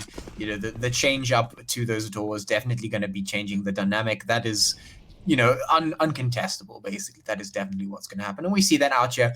But, I mean, if XD are going to be hitting shots like that, if Creation is going to hit shots like that, X-Astros, man, they really have to step up their game right now. That man is hitting shots through smoke, hitting blind shots. Everything is going for XD. So much work needs to be done by X-Astros, and it's just not going to happen. 2 shots already in there. The trades are good, though, so at least it's a 2v2 for X-Astros. But can they carry the rest of the distance? We have 1 minute and 10 seconds left on the clock, 3v3. But XD, they have some decent control of the map, and X-Astros need to decide exactly where it is that they're going to go, where they want to rotate. It looks like they're looking towards long here, going to be pushing out slowly, but a couple of those XD players already rotating around, looking for the information, looking to see where X-Astros is going to put their final push down. They will start to make their way out here and towards the long position. Going to be swinging out is Sabri. He's going to be that one to check for any of those angles. Some execute's going to come down as well to try and give them the best shot, but 35 seconds left on the clock. They're going to have to do this absolutely perfectly. They're going to have to take down Beast first, and beautiful. There's the opening.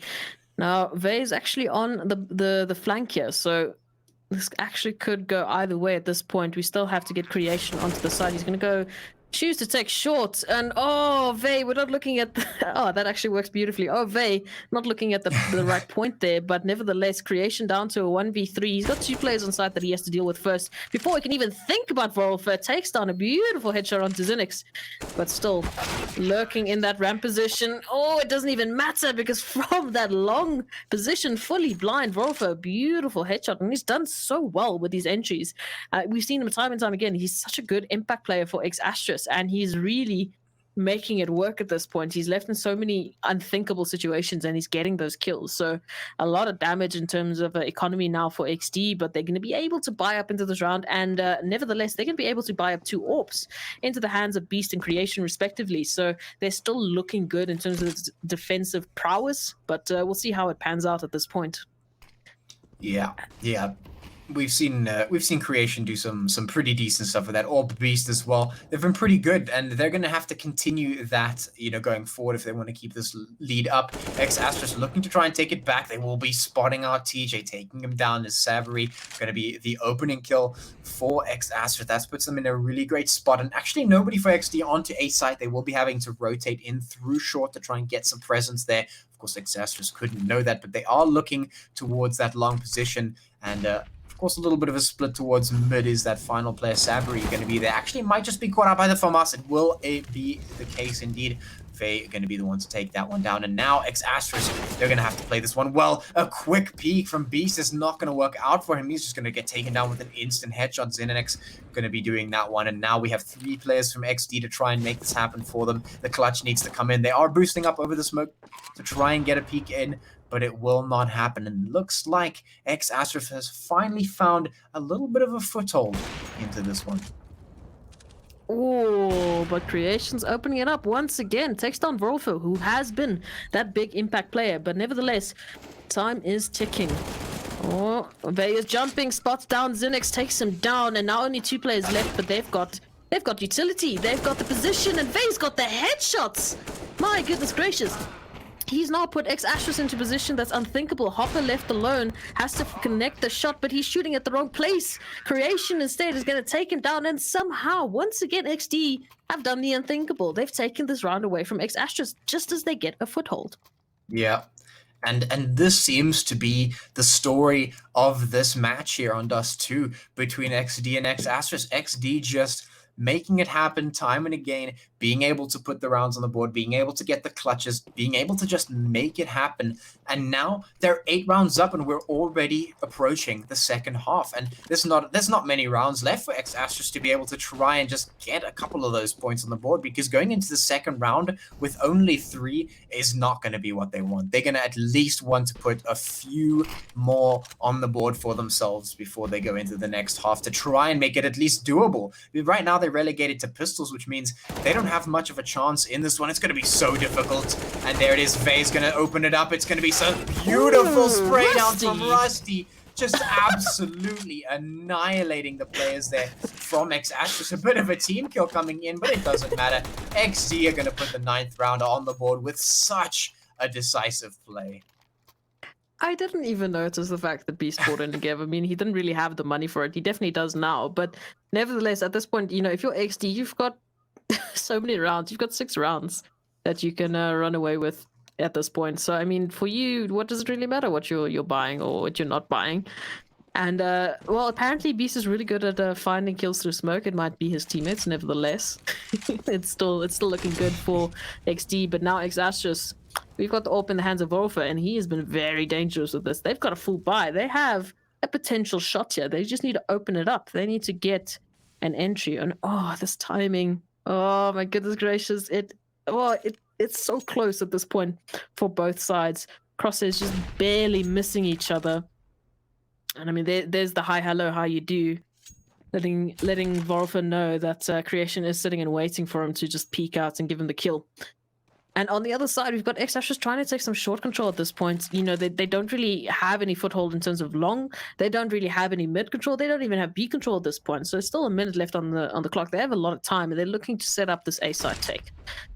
But XD are just wasting their time with the utility, choosing such perfect moments to take it and to waste the time of X-Astrus just being a thorn in their side, really. And nevertheless, XD a little bit too, I'd guess, sort of excited to move around, as we have that one player from A actually rotating around to B instead now. So XD not as strong in terms of the defense as they normally are, but nevertheless the aim is there. Vey taking down Sergeant Ross. That's that long control flank there. The bomb is going to go down, and Beast is a little bit harder with the Negev. It's going to get taken down. 4-on-4 is what we're dealing with at this point, but look at this location here. Rusty just looking for a head there. Oh, can't connect it, but it is giving his teammates some time. He's putting a lot of pressure. Takes down Hopper through the box, and now they have a chance. Oh, that Molly's going to do a lot of damage. It's only Savory to contest at this point. He opens it up, takes down Creation, but it's still a 2-on-2. The bomb is planted for short. They've got the advantage in terms of the position here. Oh, the shot is so awkward. That AWP needs to get reset, and oh, at this point, Rusty, you need to save. There's no time. Both teams are going to be able to save an AWP if they don't find each other at this point. And finally, Astra's claw one back. They take a 4th round.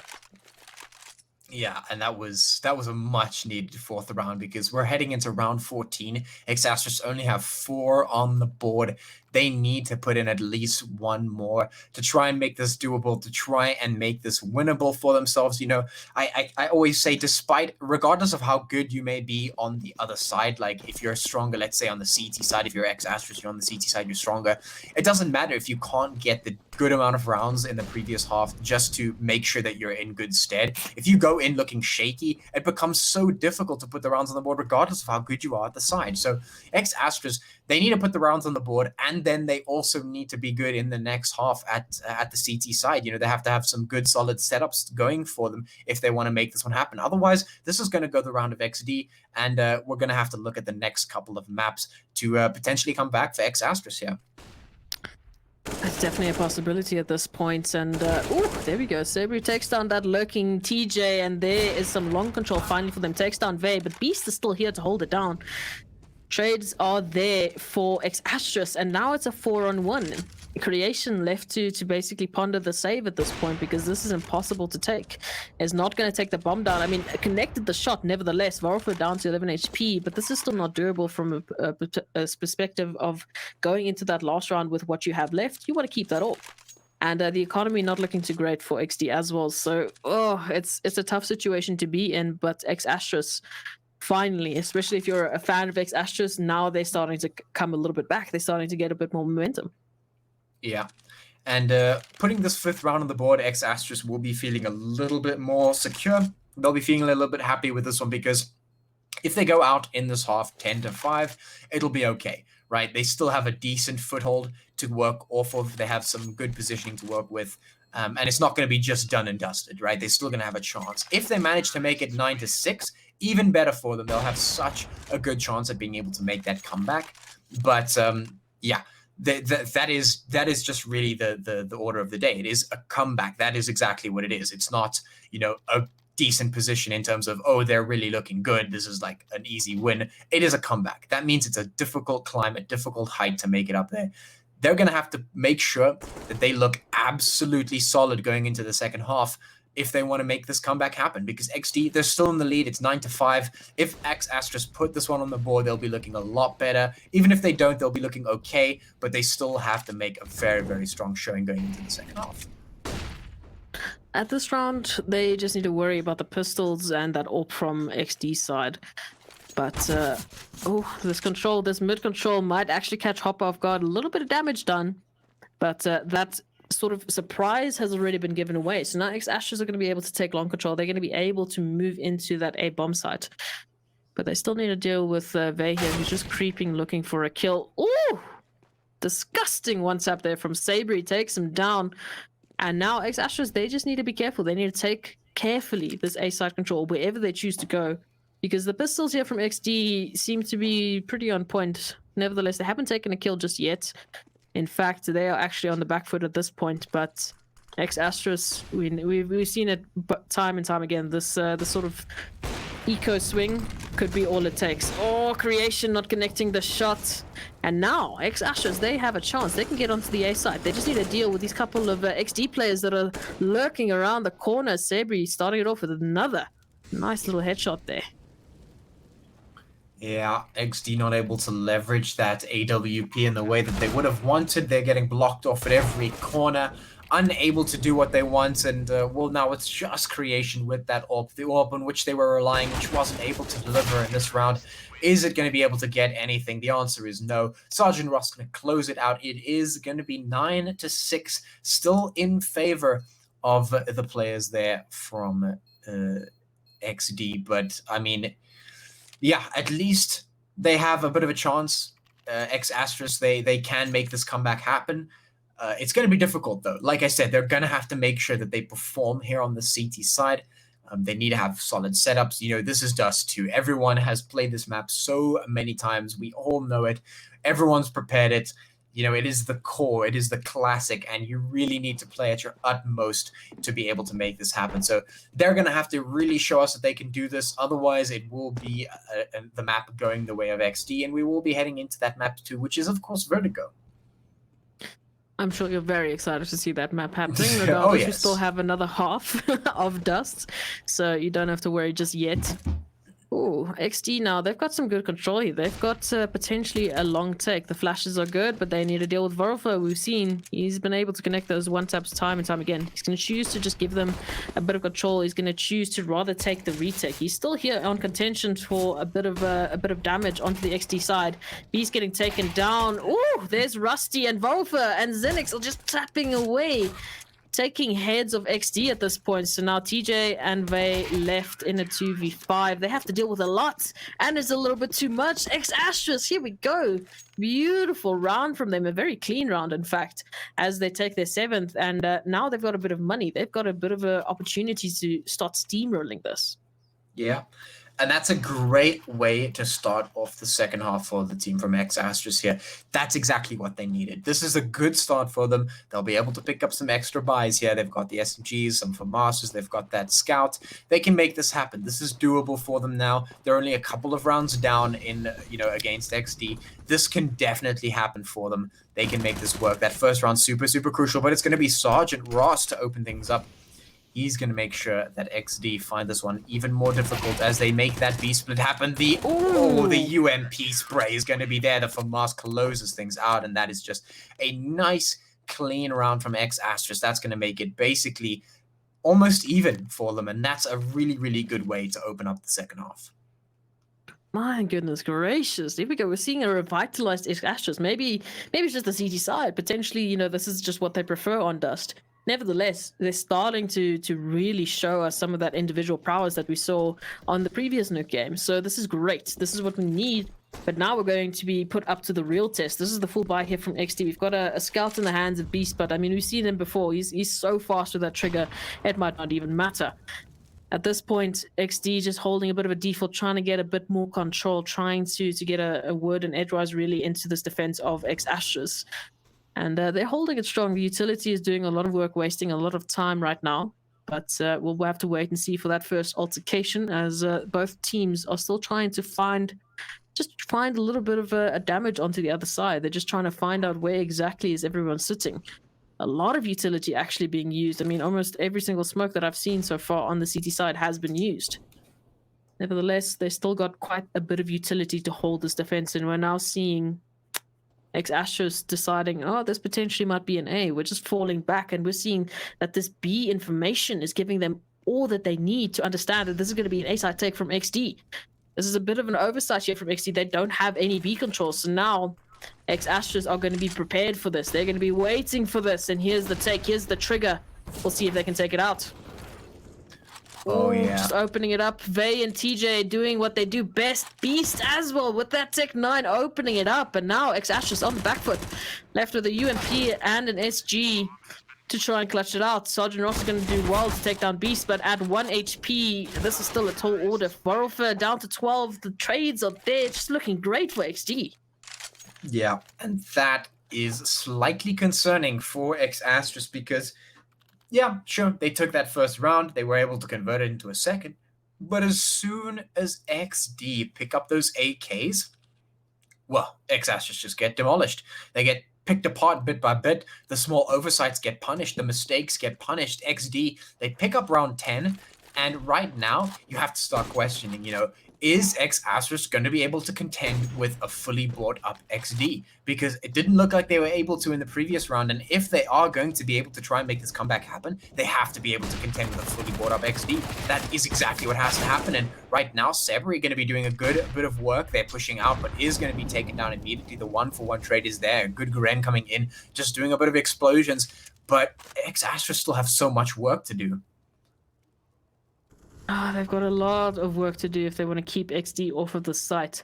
As a 4-on-4, pretty even before you consider TJ's HP there, sitting on 14. But good control here from X-Ashes. They've got a lot of information towards lowers. When that smoke fades, they can see perfectly into lowers at this point. So good information and decent control at this point. They're leaving long completely open. So that gives Vey to just walk out, to just take some control, get some information. Utility's going to waste their time, but it might not be enough when we go down to the actual push. Hopper's only going to have a flash and his rifle to deal with it. And he's actually going to be taking a bit of aggression here as Vey has long control. He's got the information, so they've seen the bomb now. XD on the back foot there. It's a good trade from Vey, but it's still a 3-on-3. And at this point, XD are just running into crossfire after crossfire. Vey left to do the unthinkable. Clutch 1v3 with 20 seconds left. And he doesn't have bomb. He has to find where X-Ashes is sitting. I don't see this happening. Yeah, no, I'm definitely with you there. Once again, you know, it is such a difficult spot to be in. Vey has to do a lot of work here. X-Asterisk has managed to do exactly what needs to be done. A really good push into uppers there, giving them all the information that they needed. And, well, they've fallen back as, you know, that one would expect. Now Vey has to do one of two things. Well, nothing, apparently. But, I mean, at this point, you know, it's like XD, they're up 10 rounds. X-Asterisk, they're on 9. And X-Asterisk, they've put the work in to make it happen, but you can see their economy is still relatively shaky, right? CT is difficult to manage. The fact that XD, they're able to pick up AKs and put hits in and still do damage and be able to take out so many players, do a lot of economic damage to X-Asterisk, makes it difficult. So X-Asterisk, they've made a good showing in this half. They have to keep that momentum going. They have to keep themselves in this one if they want to have a chance at taking this round. Otherwise, XD, they might just run away with it because, well, speaking economically, it is a much easier side to be on the T side, and a good opener from Varolfo is going to open things up nicely. They have that AK. They can make it happen. This is a good start for X-Asterisk. If they can cling on to this round, they'll be able to even things out and make this so much more doable for themselves. Absolutely, and we'll have to wait and see if they can do just that. They have read this like a book, rotating through to A, taking that initial fight there onto long. So they're waiting for this. They're waiting for this execution. And with the smokes going out here from XD, we'll have to wait and see if they can make it happen. There's the flashes, hoping to jump through the smoke. They take a little bit of control. There's Beast with the Tech 9 just absolutely running wild. But the trades are on both sides, and at this point, it's in favor of X-Ashes. They've taken more than what XD can at this point. And Rusty left in a 1v4. Oh, this is such a difficult situation. Oh, there's the tap down, and there's the even out from X-Ashes. They've got their 10th round. They've finally tied it out, and they're starting to look so much more competitive. Yeah, and in the beginning of this half, I said that if X-Asterisk wanted to give themselves the best chance of coming back into this one, if they wanted to bring themselves back, they needed to show a very, very strong CT side, and that is what we've seen so far. It has been much more solid. They've been able to keep themselves going. They've been able to keep it up, and despite the fact that the CT economy is so much difficult to manage, they've managed to keep it going. So 10-10 now is the score, and it is pistols for XD as they start to make a very quick push through mid, going towards that B-bomb side. It is Beast trying to get that opener onto Sergeant, but it's not going to happen. Sergeant managing to get 2. Hopper coming in with another 2 of his own. Vey going to only get 1 in response, and it's just Vey and the spray going to get him through. The FAMAS will connect, and that is another round for X-Asterisk. They're looking so solid on the CT side. It's like a completely different team at this point. I mean, they were looking really shaky towards the T side. It could just be that XD are just so well, set out in terms of their CT defense that it made it impossible for X-Ashes. But at this point, it's looking either way. Potentially the CT side is just the easier side tonight for both teams. And now it's looking like a completely different story. X-Ashes now finally in the lead.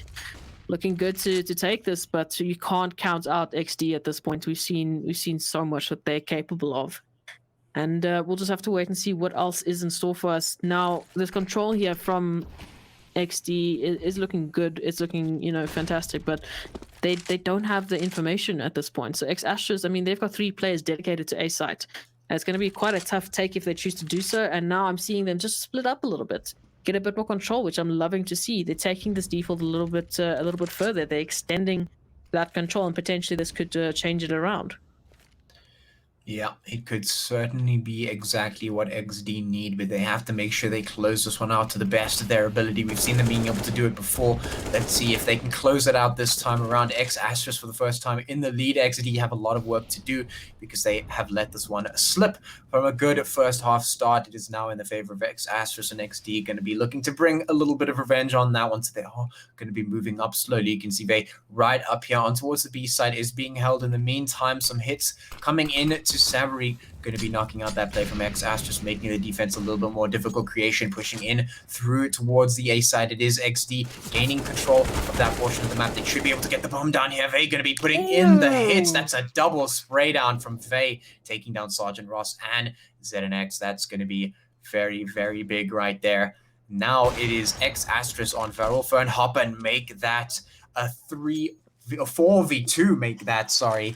X Asterisk, they need to hold on to this one. It's going to be difficult. They have one player on B, one rotating in through uppers, and all the rest of the XD members with that bomb down on A. I don't think it's going to be doable. It has to be a save here for X Asterisk. Especially, like we said, the CT side economy is so difficult to manage, and you have to make these tough calls. As well as, you know, you might feel, well, I can do this. I can hit another couple shots. You have to be careful. You have to save those guns, and we've actually got Creation hunting for this. He's looking for that AWP. He's looking for those extra bit of kills and just hold it. Oh, nice return there from Hopper, takes him down instead. So a bit of economy damage on the other side, and they're going to be keeping those guns on the X-Astra side. So that's great in terms of this buy-up for this round, which is what they need. And now it's tied up once again. It's looking like it can swing either way. I feel like we're going to see a 12-11, then a 12-12, then a 13-12, and we're going to continue this at this point because both teams looking evenly matched. But we haven't seen so much just yet of XD. I think they still have a lot to show and to sort of surprise us with, but we'll have to wait and see. Oh, some good pace here into middle. They've got some good short control now. They've got lowers. They've got good information at this point, but still a lot of utility to be used. Yeah, there's a lot of stuff to be done here. You can see Creation now pushing up with that Mac 10, going to be able to get a nice couple of shots in. Hopper going down, but is Creation going to be pushing? Nope, he's just going to go for the AK. He will take that one out and rotate up with Happiness. No problem there. So now the question is X Asterisk going to be able to hold on to this one? XD with a very nice opener is going to give them the ability to just take a step back and decide exactly where they want to go. Sabri going for a bit of information, not going to spot anyone out just yet. The question is, will he be able to be prepared for this push from XD through the long doors? Here comes Vey. Oh, they're going to be able to get the hits in. Corners are being checked. Everything's being checked. But will the shots come in? Sabri going to take down Vey. That's the opener that they needed. Is he going to be able to hold on to the one? He almost gets the spray, but it doesn't happen. Rusty going to take him down, and there goes Valfa as well. Rusty gets taken down, so does Beast. TJ going to get the trade in, but now it's a 1v2. It's Sergeant Ross versus TJ in Creation. 30 seconds left on the board here. The bomb making its way up to the A bomb site should be able to get planted here by TJ, and Sergeant Ross on the rotate through long, potentially trying to get the hits and upgrades to that AK to try and make it as best as possible. There comes the hit. A perfect headshot comes in onto Creation. Can he land a second? So low HP. TJ gets taken out. Sergeant Ross with the clutch for X Asterisk. You have to be kidding me. How is that winnable? Sergeant Ross is going mental. I mean, you know, kudos to Zenix actually, you know, doing a lot of work, taking down 2 on that long push there, evening it out to a 1v2, making it very possible for Sergeant Ross. And he's just tapping away heads left, right, and center. X Asterisk. I'm loving this, what I'm seeing. This is the kind of Counter-Strike you want to watch. You want to see both teams just battling it out, and you know who wins we don't know yet because both teams are very capable of doing so, and I'm loving what I'm seeing from X Asterisk. And now the pressure is actually in XD's camp. How are we returning this aggression? How are we responding to these insane shots from X Asterisk? Yeah, I mean, X Asterisk has made such a good performance here on the CT side. I said that's what they needed, and that's what they're delivering. A really, really good CT side from X Asterisk. They're coming back in a huge way, but like you said, it's still anyone's game at this point. Anyone can walk away with this one. It is all down to how the players perform, who makes the mistakes, who does not make the mistakes. And that is what's going to be tested here on this map today. That is what Dust 2 really brings out in these players. It is really, really going to test the players in battle here. So XD right now. They're probing in towards the sites, having a look and seeing exactly where they want to go. They made a probe towards short. They're making a probe towards uppers. 1 minute left on the clock. A swing from Sergeant Ross is not going to connect. He is not able to land the sprays. Only one from Sebri before he gets traded out. That's not a good start to the round for X Asterisk. XD going to start to pull the trigger, make their way in. That B bomb side is open. There's only one CT just outside of the window door there.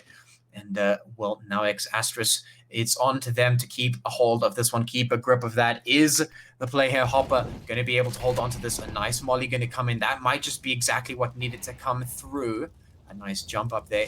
Is the creation going to get spotted in this position? Vay going to get one. Hopper goes down immediately. That's a free sight for XD. They push in. It's still a 2v2 as Rusty gets taken out.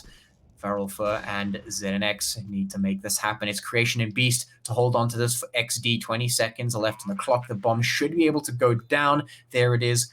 Now it's on to X Asterisk to get the retake on this bomb site.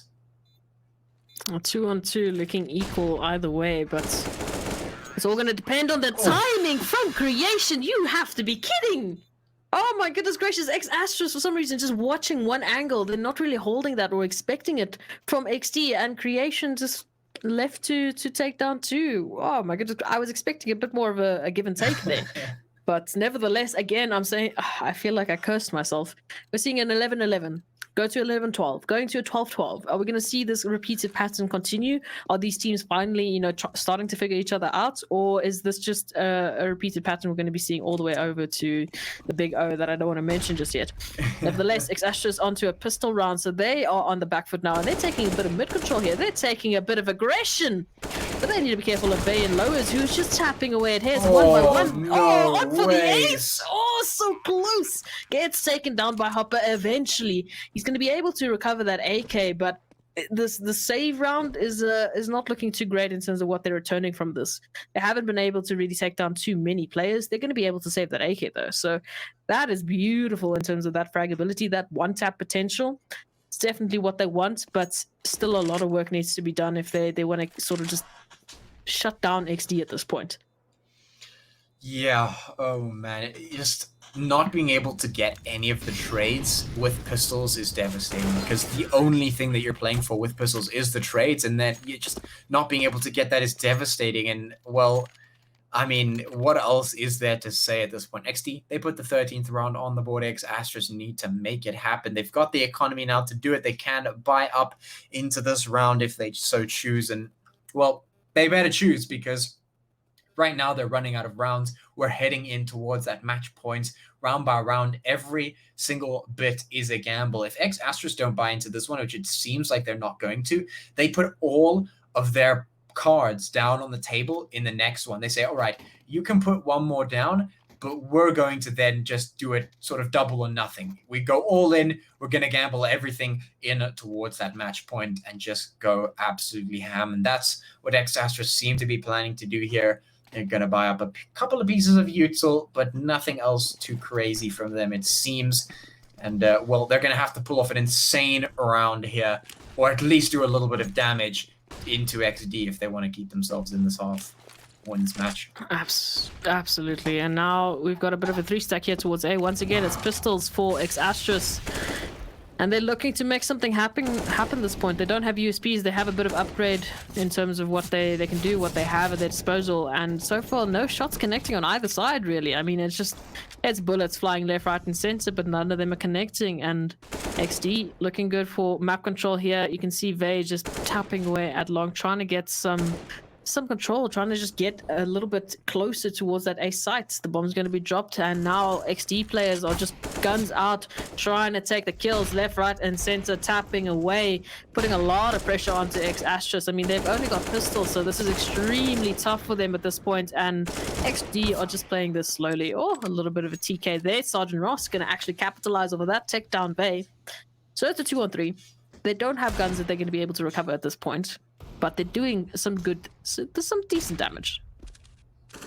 Yeah, doing a bit of decent damage is what it is. TJ going to take out Sergeant Ross. It's down to Varel Fur, but I mean, yeah, X Asterisk, they took a bit of a gamble here. They could have bought up into this one, or at least half bought, you know, done a bit of an eco, maybe put some SMGs on the board, maybe some scouts. They didn't decide to do that. They went with pistols, and well, this is the result. They know that they were going to be on the back foot of this one. They didn't get that initial aggression that they were looking for towards short, and now Varolfer going to be taken down with a very decisive headshot from Rusty. 14 rounds on the board for XD, an extra asterisk. This is the round that they're going to invest everything into. This is where they go double or nothing. This is where they go everything or nothing. And they're going to have to do everything in this one because XD, they are one round away from that match point. I just want to, throw your words at you. You did say you needed them to produce a phenomenal CT side to show that they have a chance to take that gamble onto Vertigo and to take that win. And at this point, they're showing us what they're made of, and it's beautiful to see X-Astra just sort of wake up and change it up and stay dynamic into a point where XD was actually left on a bit of a back foot for quite a while, and potentially another round or another two, because they got a double AWP setup. So this can continue, and if it does, I think we're going to be in for a treat, honestly, in the next map and in this map. But we'll have to wait and see. We still got X-Astras firmly with that 5-man planted, just holding mid and long. They've committed to this. They're waiting for XD to take some aggression here. But good little bit of utility usage. They're going to be able to get into short relatively unscathed, and relatively without giving any sort of information to X-Astras. I mean, you've got Beast just shooting away, trying to get lucky at this point, but still no connections either side. No players have been dropped just yet, but it might happen now, because here's the A side trigger. Here is the defense being tested on the side of X-Astras. They've got a bit of a problem in terms of VAR, that's Vade, that's just holding and waiting for them, and they're actually running into his crosshair. He's going to take down 2. So now suddenly this 5v5 turns into a 5v3 in favor of XD for this match point. My goodness gracious, X-Astras, you don't want to be in the situation, because now they're looking at a save.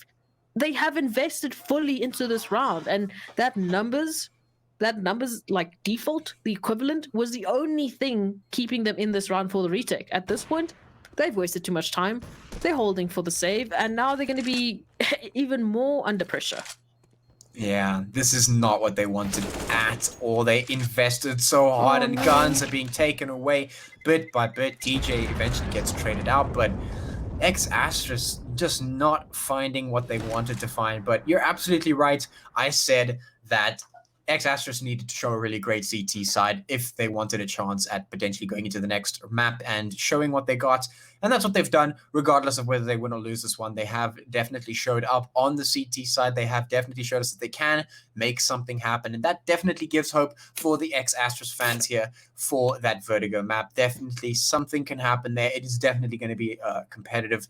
And, well, that's all we could really hope for when it comes down to it. But right now, XD, they are on the match point. They have 15 rounds going for themselves. One more will give them that W. And X-Astras, well, they just let it slip. They were not able to find what they wanted. That investment in the previous round just not paying out. And now all they have to show for it is 2 M4s, 2 FAMASs, and an AWP. And they've got to make it work. Oh, it's so much pressure at this point, but it's possible. At this point, nothing is done until the game is. And X-Astras have done a lot more with a lot less, so it's still a very possible swing either way. We'll have to wait and see. XD obviously in the advantage here. They just need one more round. They just need to get that last little bit to take it to map 2 with a map advantage. And they're hunting for it. You can see they're a little bit more sort of aggressive at this point. They're just spraying through walls. They're not making a point to hide where they are at this point like they were the last round. At this rate, they just want to get those kills. They want to get X-Astras to peek into them and take the advantage away from them.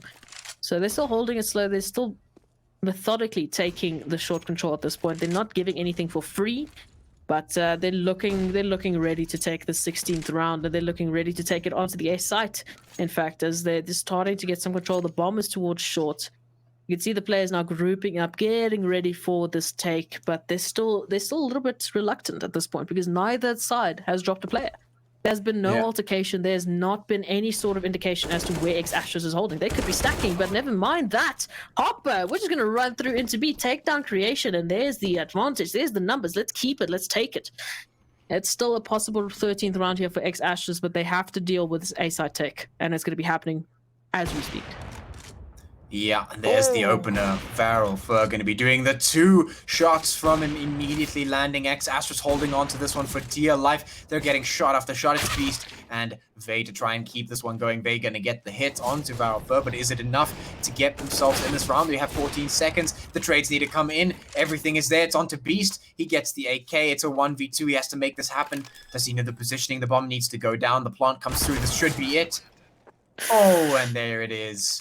There it is. X-Astra's able to hold on for dear life, prevent XD from getting that final round in. The defuse comes out. The AWP will be saved. And, well, X-Astra's live to fight another round.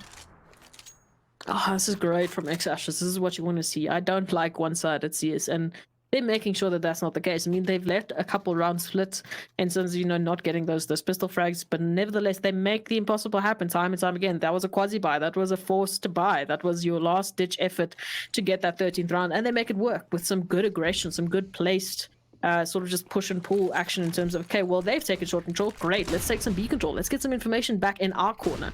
And it's really great to see from X-Astras at this point that they're still staying dynamic. They're not giving, you know, everything to XD at this point. They're not saying, oh, well, you know, this is done. They still have that fighter spirit. So we'll have to wait and see, can they get these next 2 rounds? Can they tie it out and take it into the big O that I don't want to say?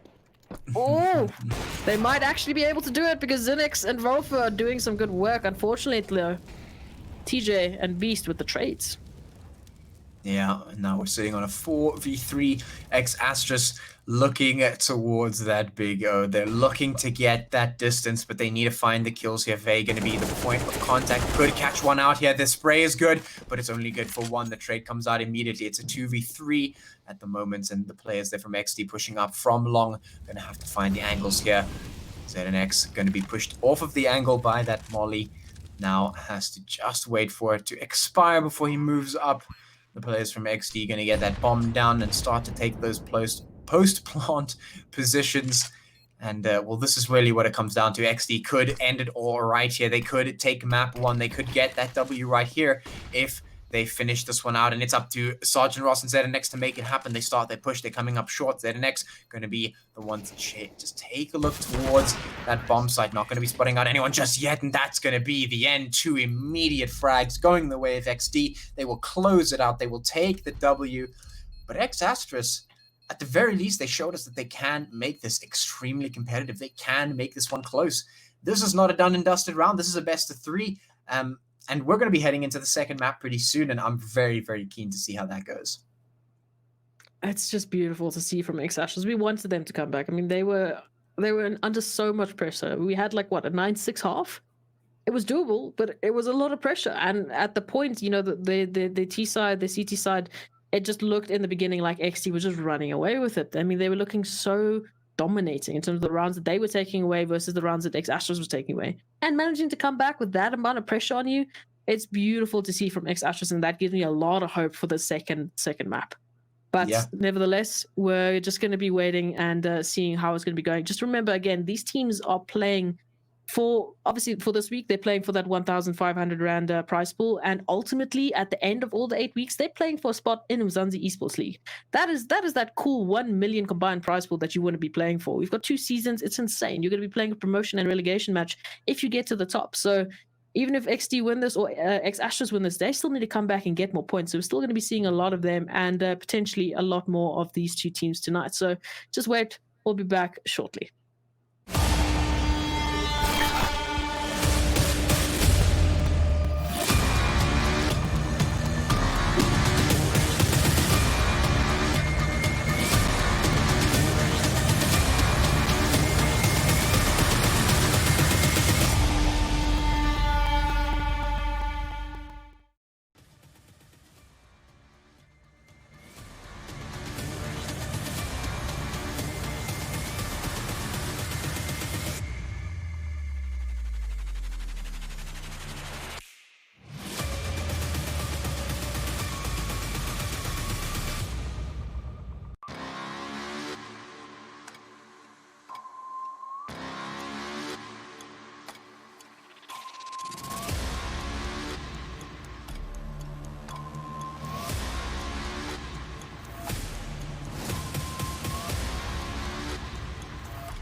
Welcome back, everyone. It is the Inkosi Super Cup Week 3, and we are currently in the finals. XD have just taken a map away from X Asterisk, and it's starting to look really competitive. We are on Vertigo, which I'm sure my co-cast Apache will be very excited to tell you about. Nevertheless, it's going to be an interesting one, especially looking at the performance that X Asterisk gave us there towards the end. It was looking surefire to be an XD win, but they came back and they made XD fight for that. Yeah. I mean, I said in the beginning of that map that if X Asterisk wanted to show us that they can make this happen here on Vertigo, if they wanted to make the upset happen, if they wanted to make the comeback possible, they had to show a really good CT half. And they did. They showed a really, really good CT half. They weren't able to close it out. They were a little bit too far down, I think. The comeback was good, though. It was a good comeback. But ultimately, of course, XD, they came out with that win. So right now, what we're waiting for is we're waiting to see X Asterisk come back, put on a good start to this, and really, really make us believe that this can happen. Because, of course, if XD win this map, they win 2-0. If X Asterisk win this map, we go to map 3. That is pretty much how this works, as you might expect. It is a best of 3. That's how it works. So what we're waiting for now is X Asterisk to put the rounds on the board to show us that we can believe. They gave us a good inkling in that CT half of the previous map. And now we're waiting. Now we're waiting to see what's going on here. So it is XD versus X Asterisk. It is going to be Vertigo. And when it comes to Vertigo, this is a very interesting map because the way it works is you don't really know how it's going to play out. It doesn't matter how good a team is per se. Of course, that does make a huge impact. But oftentimes, this is considered a more chaotic, a more curveball map. You try and throw this at your opponents in an attempt to take them and catch them off guard. And potentially, that's what X Asterisk is trying to do here. And really, X Asterisk needs to be practiced on this map if they want any chance at winning this out. Otherwise, XD, they're just going to come out with the individual skill, with the team play. Everything's going to be working out for them. So X Asterisk really, really, really has to put these matches on the board right now. And already starting on the TC side is X Asterisk. I mean, this is their pick, so I'm expecting some insane strats. I'm expecting them to just outplay XD at this point. And there we go. We're starting it off. Harper. Nice shot there onto Rusty. That's a bit of an opening. And now with this absolute just sandwich of a B-side take, X Asterisk are going to get the site. They just have to deal with Vey and Creation at this point. It's a 2-on-5 retake. And it's looking in favor of X Asterisk. Ooh, Creation's starting to level it out there. Takes down 2, but the headshots are just stronger on the X Asterisk side. Yeah, and that's the exact start that X Asterisk needed. Because had they lost this one, I think it would be a very morale-breaking thing. But they put it on the board, X Asterisk, they get themselves that round 1. And usually when we see a team take round 1, they can usually convert round 2 pretty easily because of that buying power, because of the way economy works, and potentially round 3 as well. So this is a good start for X Asterisk. They could potentially put 3 rounds on the board here, which could give them a decent footing. But, I mean, we saw them do a similar thing in the first map, and it didn't really work out for them. So they really, really have to be careful here. After taking these rounds, they need to maintain that momentum. I'll see if they can do just that. Holding towards a bit of an A-side take here. Lurking towards it just behind the smoke is Creation. So that's what they need to deal with. That's who they need to take down once again. And Rusty's going to be there for with the trades, but he's pretty far behind at this point. And here we go. The trigger is their Creation, starting it off strong, taking down Vorolfer. Ooh, it's a good one. It's a second one.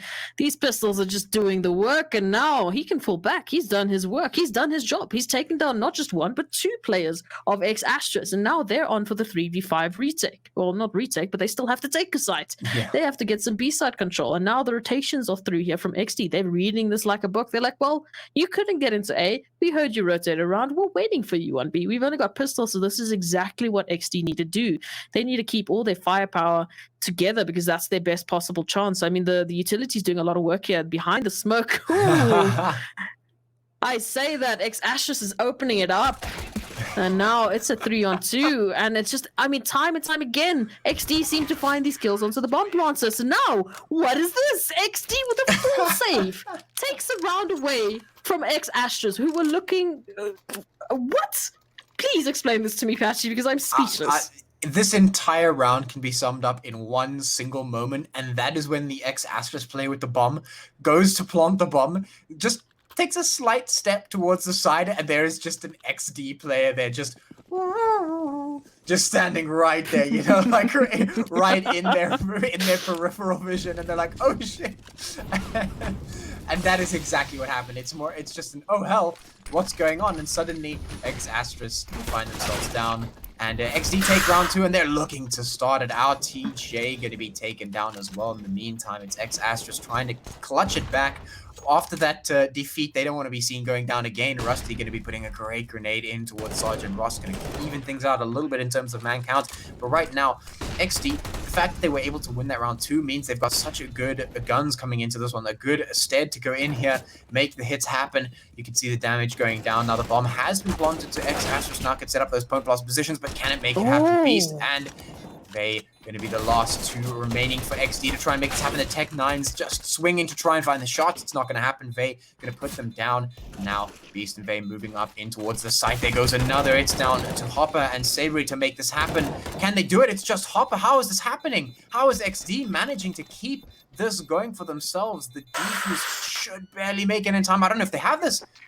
Oh, no! Okay, I mean, it was looking a little shaky for me. I was like, oh, goodness gracious, how have Astros actually managed, firstly, to get onto the side so easily, but then secondly, they were doing so much damage. These pistols, these Tech 9s, absolutely just taking and chipping away at the HP of XD, and then, oh, that time, I don't know why it didn't happen, but there must have been a bit of a misclick there or miscommunication, but the time, they needed 1 more second, really, just to get that, and unfortunately, it just wasn't there. Nevertheless, it's a 1-on-2. X Asterisk now, they still got a bit of a not a miss buy here, but a quasi buy really. Got a couple SMGs and Tech 9s going up against this one AK in the hands of Vey. I say that, but oh, this is looking very good for X Asterisk. They've already got B side control once again.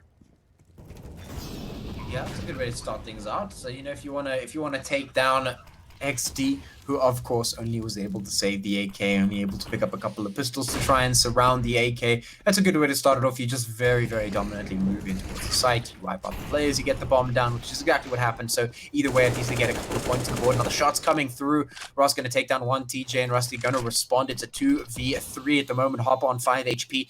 I'm not sure how long they're going to be able to last into this one. It's Feral for Sergeant, Ross, and Hopper to try and clutch this out. Rusty going to be the last one alive for XD, and not for much longer. He will be taken up by Sergeant Ross and X Asterisk. They have put 3 rounds on the board. Although it was a shaky start, they do manage to get it, and well, that's a decent start, a decent way to start at least your own map pick. Absolutely, and I mean, they're starting to get that momentum back. It was looking a little bit shaky with that second round, you know, just sort of getting converted into XD's favor. But now that they've invested into this round and the conversion is back in the camp of X Ashes, they're onto the pistol save. They've got a couple of nades, hoping to get a bit of a nade stack towards what seems to be a bit of a mid-take, but they're keeping it. They're waiting for it because a lot of sound has been given away here by X Ashes. So they're holding and waiting for it. I'm liking it. This could actually make a bit of a change later on. But Sergeant Ross is going to say no to that. He does get traded there by Beast once again, with the USP has been so good. So that's an AK recover. That's a bit of extra firepower. You're still on the back foot, though, if you're XD right now. You're going up against 4 AKs. Oh, 3 rifles. Sorry, 3 AKs and a Galil, and a lot of damage is being done.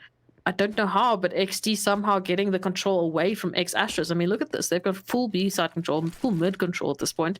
They know where X Astros is wanting to go at this point. So XD might win this just purely based on information. Here's these nades I was talking about. Depending on where they're placed, could do a lot of damage.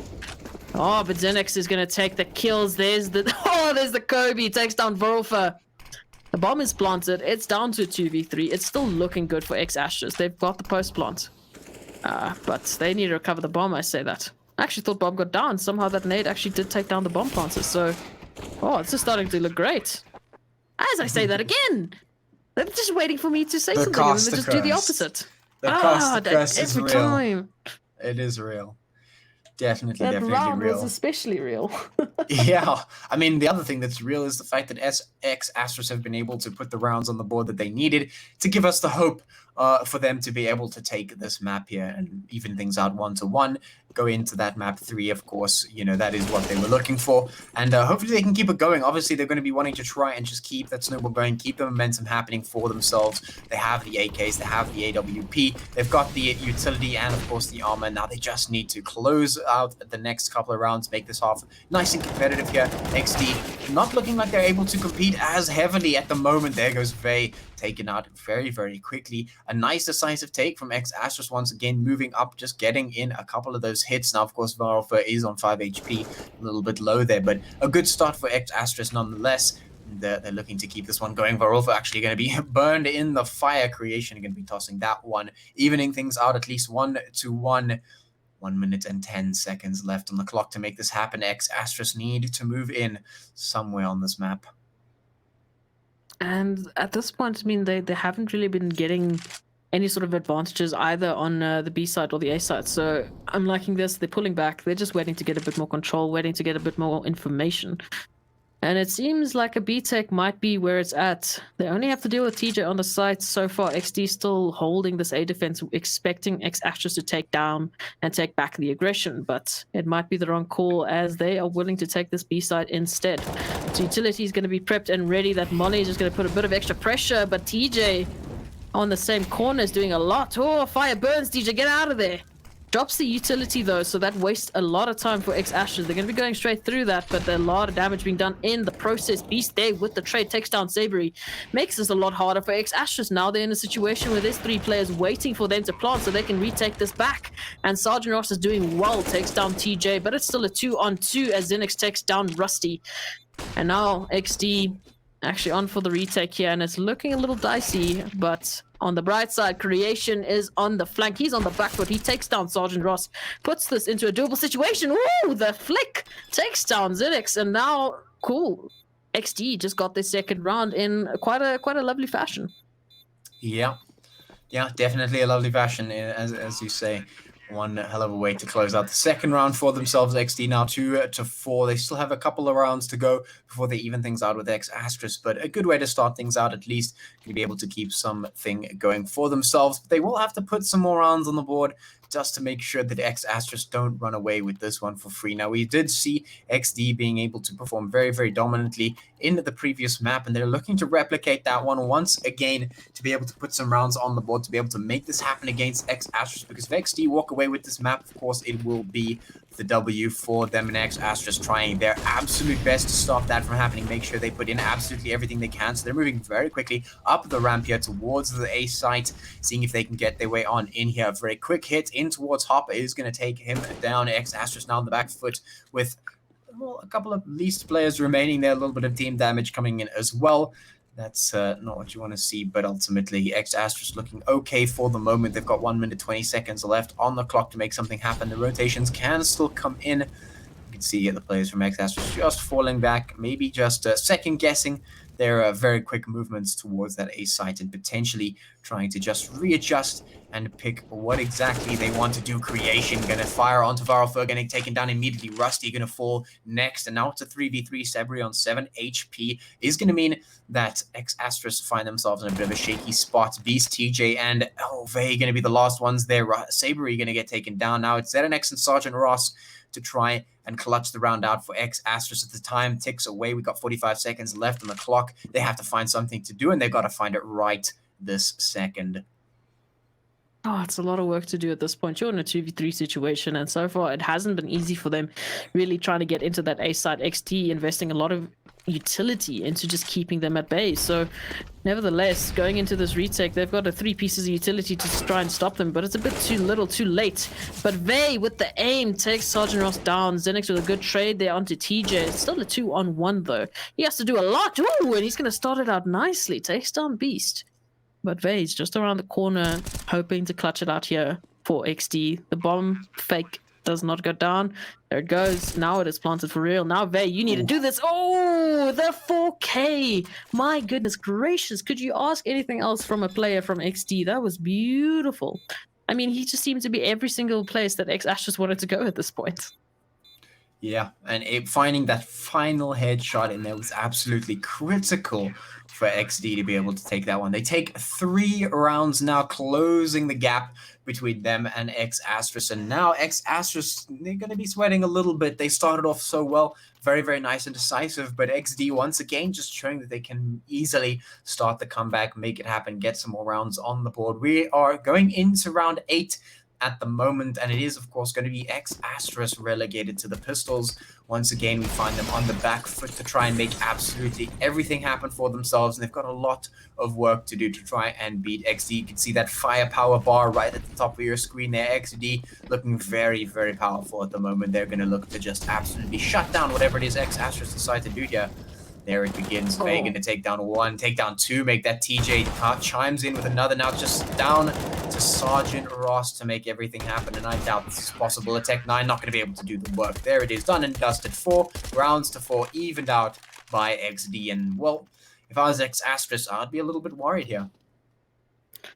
I would be, and I'm loving what I'm seeing now. X Astros, calling out that timeout. They used it pretty late in that previous round, and I'm surprised you didn't call them out for it, because that's the first thing that you do, Patchy. But nevertheless, now they're starting to use their timeouts a little better. It's the 9th round. We're starting to tie it out now, so great. Let's slow down this momentum. Let's talk about it, because it started looking pretty shaky towards the end. X Astros is sort of throwing everything out of the corner to try and make something happen, and it wasn't working. XD seeming to now catch up to that.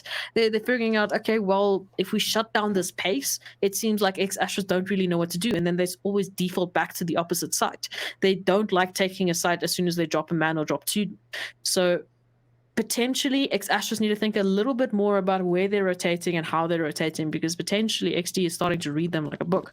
Nevertheless, it's looking great in terms of this map. We're seeing some great competitive play from both teams. This is X Astros' pick, with XD up 1. They need to be very careful the decisions that they're going to be making and where they're choosing to go. At this point, again, we're seeing that initial A tech. They're just taking control at this point.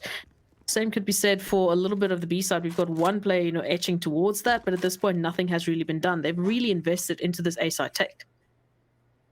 Yeah, and we see them doing that a couple of times now throughout this match so far. They really like to get up in there, just see what's going on, maybe get a couple of pieces of information there, see if they can find any picks. And that's what X Astros seem to be looking for once again, seeing if they can get an opener, seeing if they can get that go signal to start their assault on towards the site. We'll see if that happens. Of course, that util is going to be used as they start to push up that ramp. Angles being held by Creation, though, could potentially throw a little bit of spanner in the works, but they have 59 seconds left. They have to find a way in somewhere. Something has to happen, because decisions need to be made here. Come the util executes now. X Astros looking to get in towards the site. They have yet to pull the trigger, though. Still very, very cautious, not wanting to get overly aggressive. But is this play for time really going to come back to bite them? It is. Vay going to come from behind, and that is exactly why you make decisive movements. Hesitating for even a moment will find that you get absolutely punished.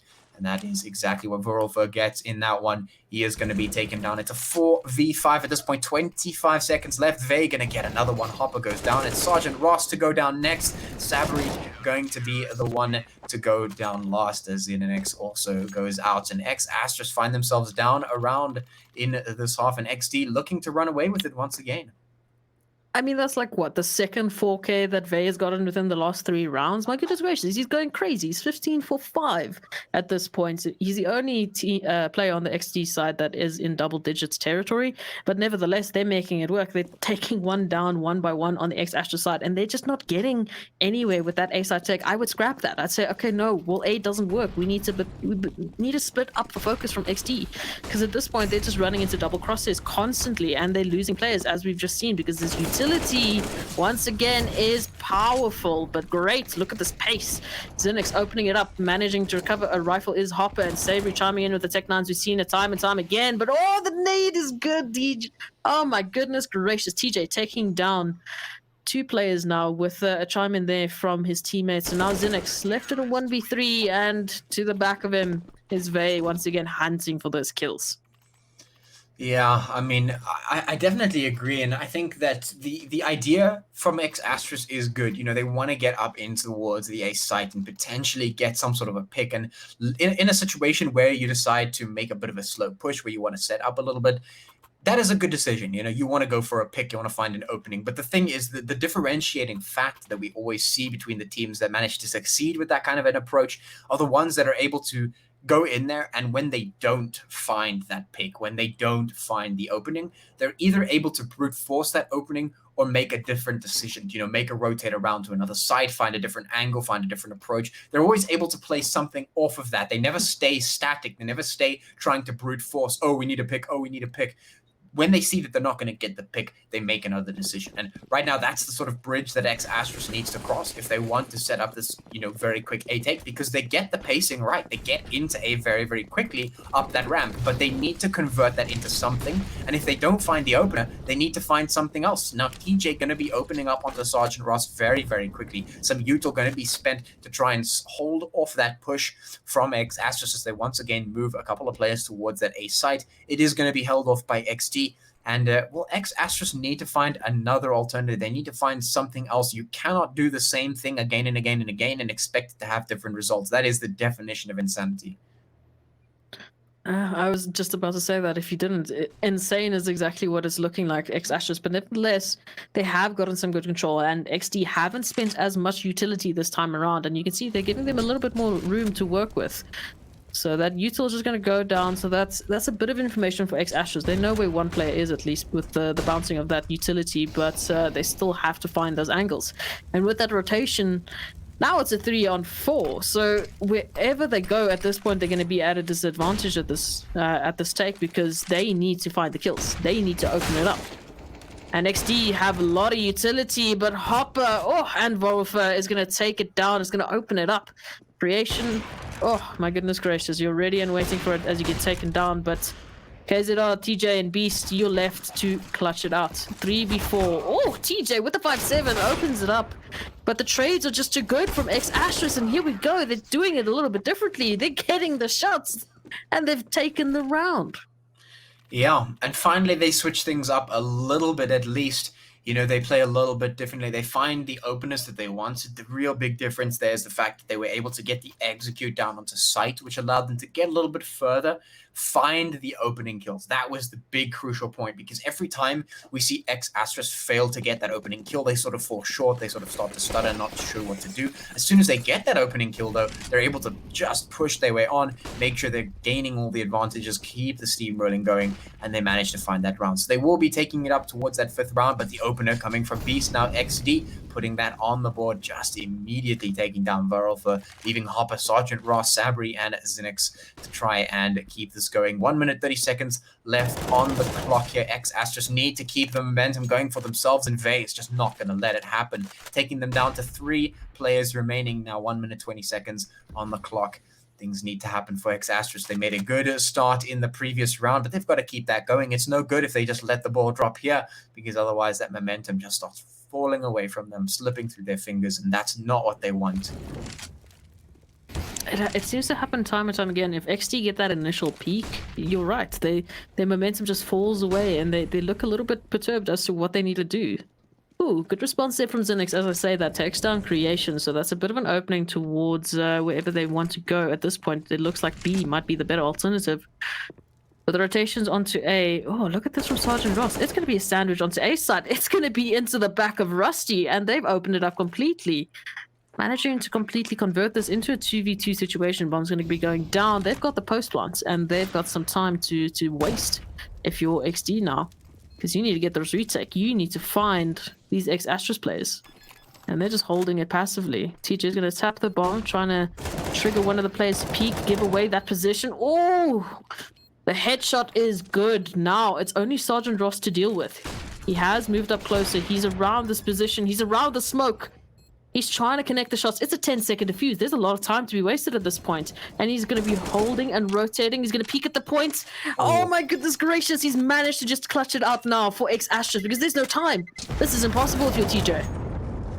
Yeah, TJ is going to find that closer, but XD, they had the right idea. They knew exactly what was going on, and I was about to actually applaud them because they played that one so well. They tapped the bomb, they waited for the player to peek up ramp, they took him out, and they knew that the final player had to be up towards the smoke. The final player had to be at the back, and they put their crosses in that direction, but they didn't push until the time was too late, until the final player from X Astros had already swung, taken down the defuser, and just ran away. And at that point, XD cannot make that clutch happen. They can't close that one out. They weren't able to, despite the fact that they knew. You could see in the way they were playing, in the way that they responded, they knew that final player was in that direction, but they didn't push. And I think that was maybe a little bit of a shortcoming of that round. But in any case, it is what it is. Hindsight always 20/20 and all that fun stuff. It is going to be going into round 13, 6-6 at the moment. X Astra is going to be the team to be able to buy up fully. They've got those AKs, they've got the AWP, they've got the utility, they've got their armor. It's XD who are on the back foot now with only one MP4, pistols, and some util to use now. 1 minute 37 on the clock, and they have to try and hold on to these bomb sites, stop X Astras from pushing in. So it's a tall order, in fact. I mean, they only have one rifle, as you've mentioned. So TJ is going to be put under a bit of pressure here to get those multi-frags, to do a lot of work and do a lot of damage for XD's case. But now here's the take. Sergeant Ross going to open it up, takes down Vey. So that's one of the pistols down. Still looking for that rifle. And the timing is good here from XD. They're just chipping away at the damage. Sergeant Ross down to 14 HP, Volvo to 77. So it's a little bit, but it might not be enough. You still have 4 players to deal with. So this 4-on-4, though it looks even in terms of numbers, it's still not in favor of XD just yet. X Astros, they have the superior firepower. And at this point, they're looking to take the sites. Utility going through. Here's the take. Here's the triggers wrapping around. Instead, I love this. They've wrapped around to B at this point. Savory is just the fake. He's just the distraction. And with all of these kills going down with TJ, that one remaining rifle getting taken down. At this point, for XD, there's not much left that they can do. Creation has managed to recover it. But this is a tough order, if anything. Yeah, and this was a very well-played round from X Astros, actually. They switch things up a little bit, and they go for the bait and switch, and a very well-played bait and switch as well. It works to pretty much perfection there. They get the bomb down on the opposite side. They're able to draw all the players away, and just a very well-thought-out round. It is going to work out for them, it seems. Able to get that bomb down, able to get that numbers advantage. Oh, Beast actually going to get the 1 dig and pick up an AK, so that's a bit of a misstep, but ultimately a good round from X Astros. They're able to keep that one on the board for themselves. Beast actually going to get 1 before he goes down. M4 will be saved by Creation. 7 rounds on the board now for X Astros. And as we head into round 14, close to the end of the half, one of these teams has to pull out ahead somehow. We'll see which team that is going to be. Of course, X Astros. This is their map pick. They do not want to drop it out. They cannot allow XD to get a foothold into this one. Otherwise, it is going to be an XD win, considering that XD won map 1. Yeah, and when they started to get that momentum, they just started to run away with it. Especially we saw that on their CT side. So nevertheless, it is looking good for X Astros, but they need to hold on to it. With this buy from XD, this is their full investment. After this round, if they lose this, that's a bit of a reset that we're looking at. Creation's going to be able to drop a couple of pistols, but nevertheless, XD are going to be on the back foot in terms of economy, and that's going to be around maybe even 2 for X Astros. But we'll wait and see what happens as this round has just started. Not a single player has been dropped just yet. And both teams just trying to suss out the competition. Ooh, there's a bit of a cheeky boost there. So TJ has spotted that. Oh, the nade. Oh, it's not going to connect at this point. Oh, there I said. Some good damage. My bad. I'm looking a little bit too early. I'm waiting for it. But nevertheless, good damage. It's a good start, and it's a good bit of information. So now XD, we can see them. They're expecting that middle push. They've dedicated 2 players to just holding that cross, and X Astros are still trying to find an opening. Beast making it so much more difficult with the AWP. Takes down Sergeant Ross, and TJ is there with the trades. It's just kill after kill for XD at this point. X Astros still looking for that opening. Oh, and at this point, it's not looking great. Hopper's going to make it a little bit easier as he takes down 2. Oh, Beast around the corner, so close and personal with this AWP, has to do a lot, but the bomb should be going down if they can just deal and hold from Beast. Around the corner. Oh, Vorolfo takes him down. There's a good trade there from Rusty. So it's still a 2-on-1. It's still looking good for XD. Vorolfo has to do a lot if he wants to clutch it out. Is instead going to try and take this A site. With that flank coming through there from Rusty, this might be the perfect opportunity because that's going to delay them. That's going to delay this take. And unfortunately, that spray not connecting, that's one of the opportunities taken away. The bomb's down. Vorolfo has a better chance now. He just needs to find these 2 kills. He's going to take it aggressive. Oh, it takes down Vey, but the trade is good from Rusty. And there we go. XD, again, I've said this before. By the skin of their teeth, they take a round away. But the economy cost was pretty deep. Yeah, I mean, the economy cost was deep. They managed to get the win, which is great. They've got the economy going for them now. They can rebuy into this round. But of course, on the side of Asterisk, they're not looking too bad in terms of economy. They can still buy up into this one. Sabri, of course, will be picking up the Mac 10. The rest of the team will be picking up the AK. So it's not looking too bad.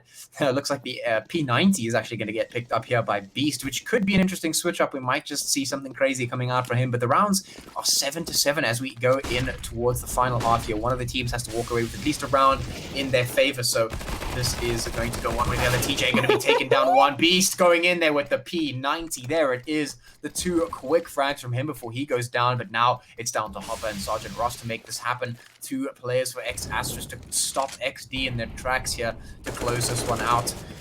Can they make it happen? X Asterisk needs to get this one in there. This is their map pick. They have to put their foot down. They cannot let XD come away first off in this first half here. It's just going to be devastating if that happens. It's going to mean they have to do so much work to get this back. This is neck and neck right now. Far too close for comfort for X Asterisk. Sergeant Ross now moving up with Hopper on towards the site, trying to get their way on in here, trying to see if they can get that bomb down. They've got 1 minute left on the clock to make this happen. It's a 2v3. It's an AK, it's a FAMAS, and an AWP against 2 AKs here. Some smoke's going to go down. A couple of pieces of util going to be thrown. But will they be able to find those kills that they need? Will they be able to get the bomb down? Only time will tell. The time is, in fact, ticking away. And that will be the deciding factor here at the moment. The bomb looking to get planted. Now the shots coming through. Will they land? You can see Vey moving up so close here. They know of this player's positions. The CT's moving up so close. Rusty gonna be the first to pull the trigger, and the FAMAS will close it out. Vey will get the kill. The defuse is good, and XD will end the half in their favor. I wanted to point this out. You know, Vey sitting on 20 for 9. I mean, I was saying it before. He's going crazy when he was sitting on 15 for 5, and now he's continuing it.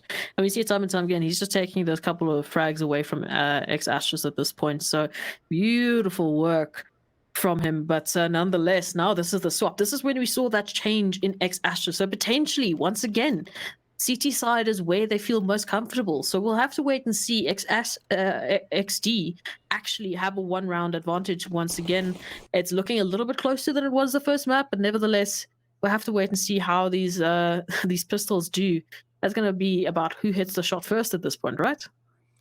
I mean, yeah, that's definitely something to keep in mind. But the thing that I'm really thinking here is that, you know, XD, they picked the first map. So it's no wonder that they were extra prepared for it, extra dominant on it. But this is X Asterisk's map. They have to be dominant on here. And that's not what we're seeing at the moment. It's a 2v2 at the moment. X Asterisk, they're 1 round behind. They have to clutch this back. They have to keep it going. They have to put the shots in. And that's what they're doing. 1 player remaining now for XD. It is going to be KZR to try and make it happen. The USPs all across the board, even for KZR, to try and get the heads. Can they find it? No, the heads will be missed. KZR cannot find the shots. It's just going left and right. No one can find them just yet. The rotation's coming around the box. Sabri going to manage to finally close it out. And the rounds will be evened out here 8-8 as we start the second half. Oh, good. A little good movement there from Sabri managing to actually do that jump. Otherwise, that would have been a headshot there for KZR. But nevertheless, that was some good pace there from XD, managing to actually get it into the site. They didn't really have any sort of help in terms of once they were there, because once again, X Asterisk is playing this so carefully, and we're seeing them tying it out, and now XD actually on the back foot. So this is potentially a little bit similar to what we saw in that previous map, but oh my goodness gracious, this is great to see this competitiveness coming out from X Asterisk. Yeah, It certainly is, and they desperately need it because they need to put this round on the board. They need to get it if they want to even things out, unless they want to just go out 2-0, which of course I'm sure they don't. Hopper and Zenix going to open it up. X-Astrus, they're not going to go out down and out without a fight. They're not going to let XD run away with this one. They're going to make sure that they open things up nice and easy. It is down to TJ on 4 HP and Creation on 32 to try and keep XD in this one, and I don't think it's really going to happen. There it is. Hopper going to close things out with TJ with that MP9, and now it's on to Creation 32, and it's not going to help. Sabri going to finish that one up. So X-Astrus, they open up the second half nice and decisively. They make sure that they're not letting anything drop for free. After winning that pistol round, they knew that they needed to get that round on the board. They put it down, and this is where the real test of strength comes in. XD, they're going to be purchasing those AKs. They've got everything going for them. They've got the armor. They've got the util, and they're going to be going up against the SMGs of X-Astrus, and this is where the true metal will be tested. Oh, it's unfortunate, when you want to, as a CT, just hold on to those SMGs, get a bit more money. But in this case, this could be their detriment. So XD, like you said, with the full AK buy, they have the firepower at this point. X-Astrus on the other side, they have utility.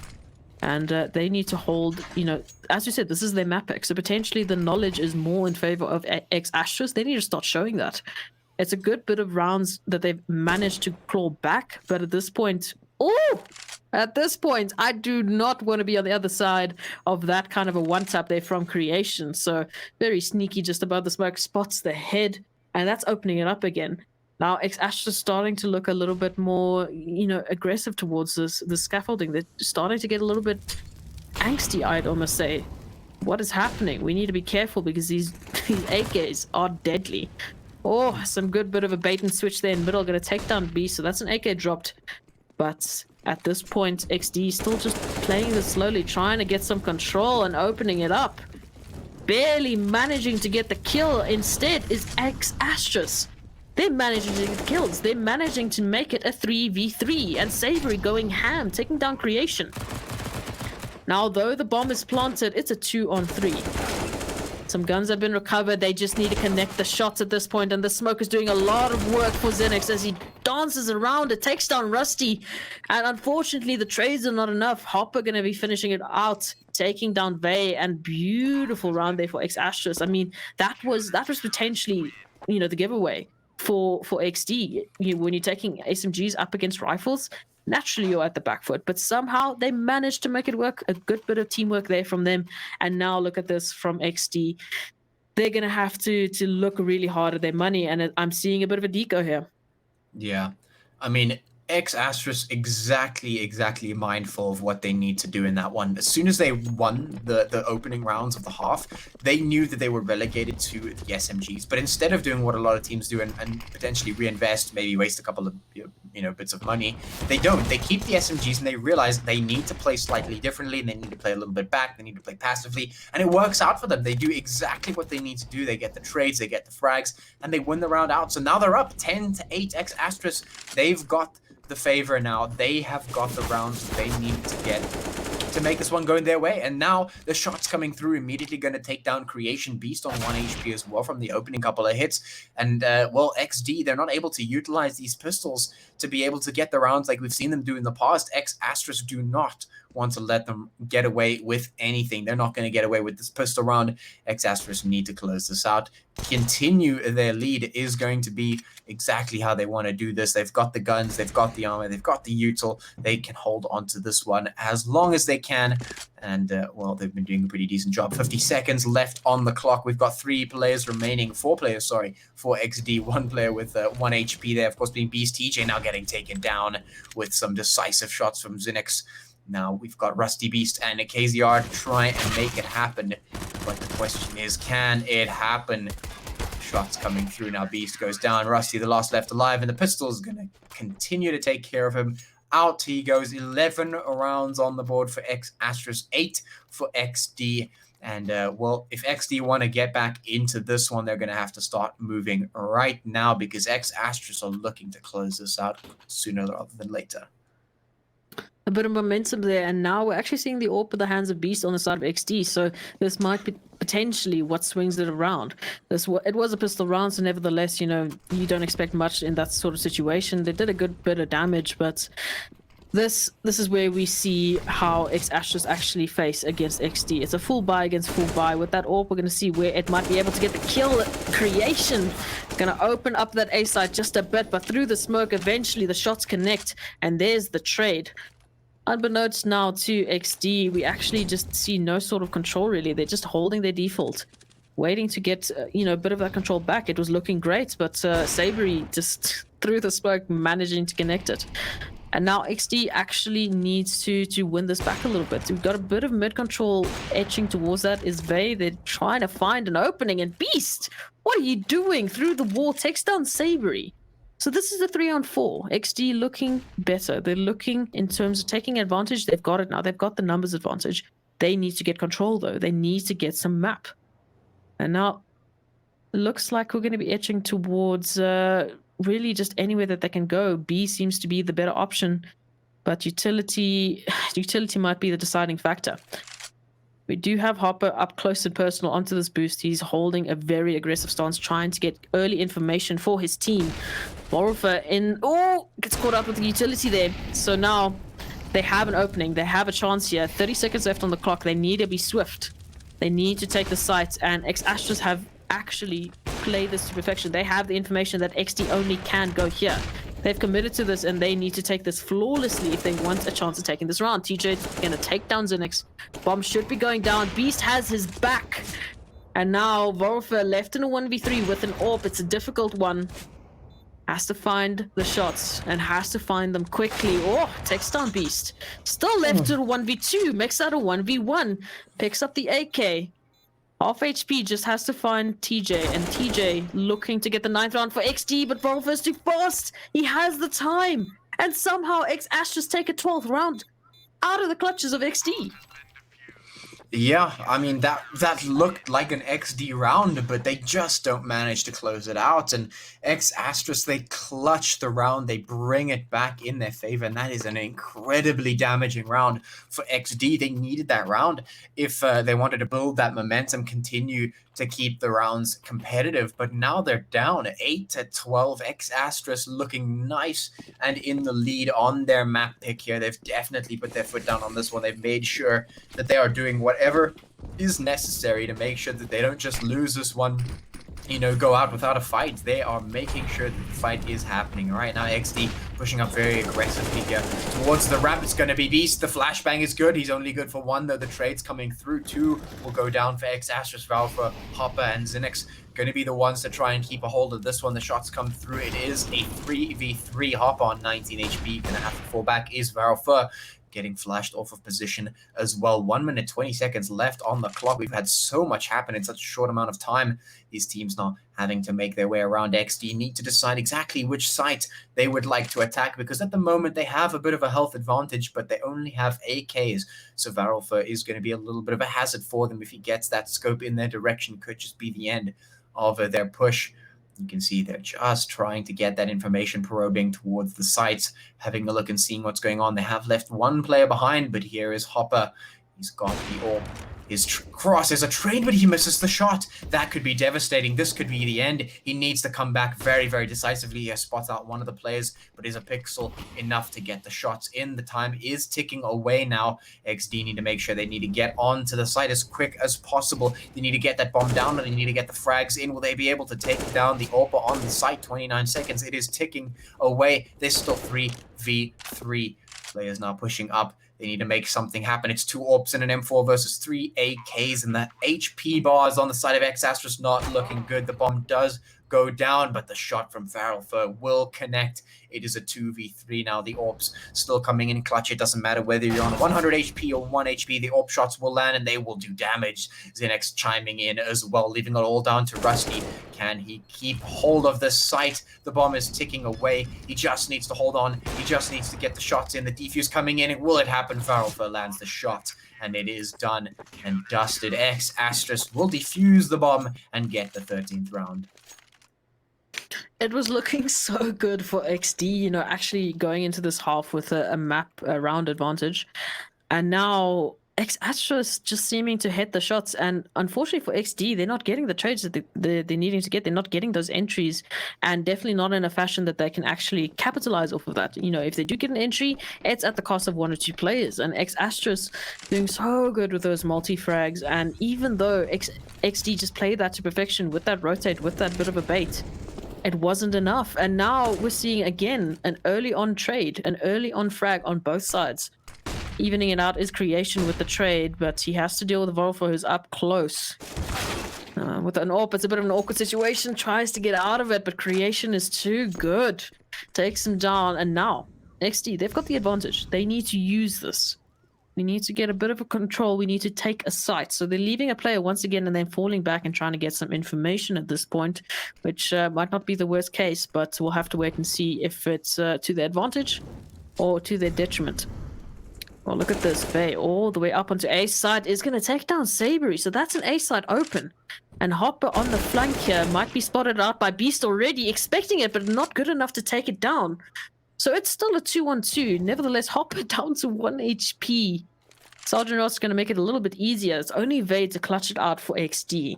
It's winnable, but it's going to be a tough one because he needs to figure out where Astros is sitting, where they are holding.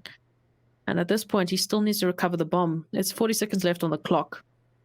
Time is ticking away, and at this point, I'd say B would be your best bet with the bomb where it is. I don't see an A happening at this point.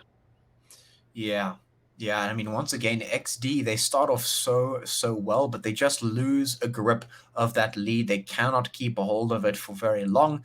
And as the time ticks away, I'm not sure if the player here from Vey will be able to do it. It's just looking too difficult here. The time is ticking away. The players are not exposing themselves. And yeah, this should be another round going the way of X Astros. And yeah, once again, X Astros just able to steal the round away from XD, just take it out from underneath them and really make it difficult. We're on 14 rounds now for X Astros. One more will give them that match point that they're so looking for.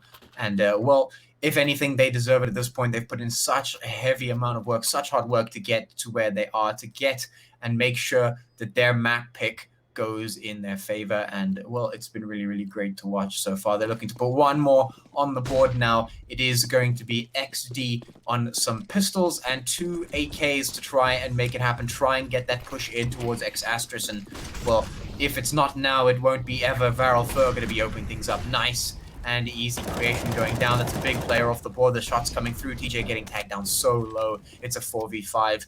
Can XD cross that finish line and get a couple more rounds in? They've got so much work to do, and I'm not sure if that's a mountain they're even willing to scale. Maybe even taking the map 3 here might just be a better bet for them at this point. X Astros have shown that they can definitely put their foot down here on this map now. Rusty going to be taking the shot in there. The Deagle will connect with Hopper, which is going to make things a little bit easier, but it's still a 4v4, and the firepower is in the favor of X Astros at this point.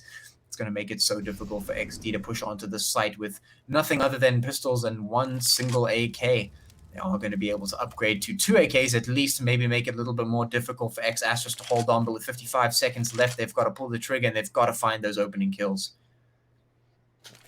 My goodness gracious, just behind the smoke might be their 9th round, or it might be their downfall. They need to find out a trigger. They need to find an entry at this point. So TJ is going to be crucial to this. He's going to try and hold all 3 players here towards the A side, trying to make some work. Oh, he gets taken down though. So that distraction has been taken down swiftly. So there's the rotations immediately from X Astros. The bomb should be going down. A good bit of utility helps them do just that. And now they're going to be able to get some post plants, but they need to be careful. It's still a 4-1-3. They are at the disadvantage. They need to hit the shots just like Beast. Takes down Sabery, puts it to a 3v3, but it's still a tall order to do. Like we said, firepower and HP is going to be the determinant, and the timing. Sergeant Ross going to take down Beast. That's one of your AKs dropped. You're down to a Deagle and an AK. And you're down to this retake that might happen. Oh, Sergeant Ross going crazy, finishing it off with a 4K. And now that's match point for X Astros. This isn't looking great for XD. This map pick might just be what X Astros needed. Yeah. I mean, in the beginning, I said, this is definitely the map for, this spanner in the works for the upset, to try and just cut down the opposition and really catch them off guard. And that's exactly what seems to be happening here. XD, a brilliant showing in the first map. And, well, now they're on the back foot. Now X-Astros have that match point. One more round will give them that W here in map 2. And will take us to that map 3. And, well, that's what X-Astros has been hoping for. That's probably why they even took this pick in the first place. They've put the practice in. They've got themselves the ready, set, go on towards Vertigo. And, well, now they're looking to close it out here in this final, or potentially final round. At least the shots coming through. Sabri going to be the first one to put them in. There goes Rusty. And that's already XD starting the round out off on the back foot. They've got 4 players remaining. They've got an AWP. They've got 3 AKs, and they've got to try and get their way on in here. Verifur going to be putting the hits in. Beast goes down. The shots coming through. TJ not going to last very long. KZR goes down as well. Of course, now it's just Creation with an AK against 4. It's basically done and dusted at this point. X-Astros just needs to sniff him out, find him out, and take him down, and it's done. The pop flash comes through, but will it be enough? It actually will be in order to convert Valfur, but will it be enough to convert a couple of more? The shots will come through, and that is done. X-Astros will take round 2. Or map 2. This is definitely not what we were expecting based on the first map. It was looking so close either way, and now there's Vertigo going so swiftly in the way of X-Astros's. I mean, at this point, we're talking about Nuke as your decider map. We're talking about a map that, you know, can also go either way. At this point, what are you thinking? Are you thinking it's going to be an XD or an X-Astros win? I mean, Nuke, we just saw Nuke earlier on this evening. We saw X-Astros playing on it. They did a very good job, but honestly, here, XD, they've been playing really, really well on or at least in my opinion, the conventional maps. Up here on Vertigo, I can't really say that that is a real deciding factor in my books, at least. It's not going to give me a perfect indication of exactly how the teams will be able to perform on a map such as Nuke. So I guess we'll just have to wait and find out exactly how the teams perform and see really how that one unfolds. Definitely. And for those of you watching, please don't be too sad. We're going to go to a short break, but we'll be right back.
Welcome back, everybody. Like I said, this is the Inkosi Super Cup, week 3. We've got XD versus X Astros. We actually made it to third map. It's a BO3 final, and X Astros and XD are just giving us a whirlwind of beautiful Counter-Strike to watch tonight. So, Patchy, are you ready for a nuke decider?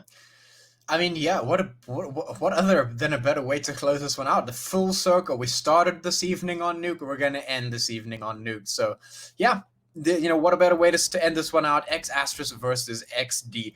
We're going to decide this one on Nuke. We've seen some interesting stuff. The first map went the way of XD, looking very strong, and then Vertigo comes around, and XD, they look a little bit more shaky. X Astros able to capitalize on that. They were able to take out the win there, get it nice and clean, and will bring us to this final match of this best of 3 Nuke. And like I said before, like I said when we started this out, it's going to come down to the amount that these teams have really practiced their setups, practiced their ability to use that util, and really get into the site. On the T side, it's a case of, can we get that util in quick? Can we drop down in vents, for instance? Do we know our spots for outside? Can we make it down to secret? Can we get the pincers attack going? For the side of the CTs, it is going to be, how do we set up along the map? Can we hold on to the side? Do we know how to rotate, and so on and so forth? And this map can be a little bit difficult when it comes to sounds, because the sounds do come from above and below, because the sites are on top of one another, so there can be a little bit off-putting sometimes. But ultimately, it is really going to come down to how these teams perform here. In the start of this round is going to be coming off with some crazy frags going left and right. 3v3, make that a 2v3. It's Rusty and KZR. Last one's left for XD, and X Astros looking to open this one up nice and decisive.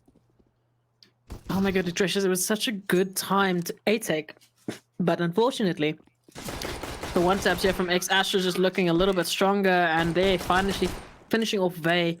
First round, once again, going to X Astros is what we saw in the previous round, but XD managing to surprise us time and time again. So waiting to see if they're going to we're going to force up, we're going to hold these pistols. We didn't really get bombed down, so it's looking a little bit tough in terms of economy. Cool. So we got some pistols, got a bit of utility, literally one flash in the hands of Creation. So potentially we're going to see the same sort of thing. Just rush the site, take all of the pistols with you, maybe even get lucky.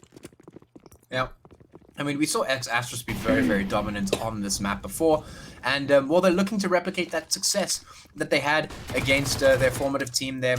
And right now what we're waiting for is to check and have a look and see if XD can make a comeback here. They're starting the rush in, and immediately Sergeant Ross with a 3K just going to close things out, immediately shutting down any plans that XD had for winning that one, just immediately closing it out. That went so quickly. My goodness gracious, X Astros just ran away with that. And I mean, ultimately, it's pistols up against SMG, so they were trying to get lucky with that ramp take, maybe get a easy pistol frag and then just capitalize with it. But unfortunately, the aim is true with X Astros, and now we're seeing a little bit something different. Last round, they kept those SMGs. They were like, no, it's fine. We're going to farm that money. We're going to keep it. This time, I'm at least seeing 2 rifles. So that's great in terms of just keeping up that frag ability, because you're going up against 5 AKs in the hands of XD, and that's always a dangerous place to be. But what's even more shocking is that Creation goes down to Sabri with that MP9, and Volfa is here to back him up, so they're taking some good outside control.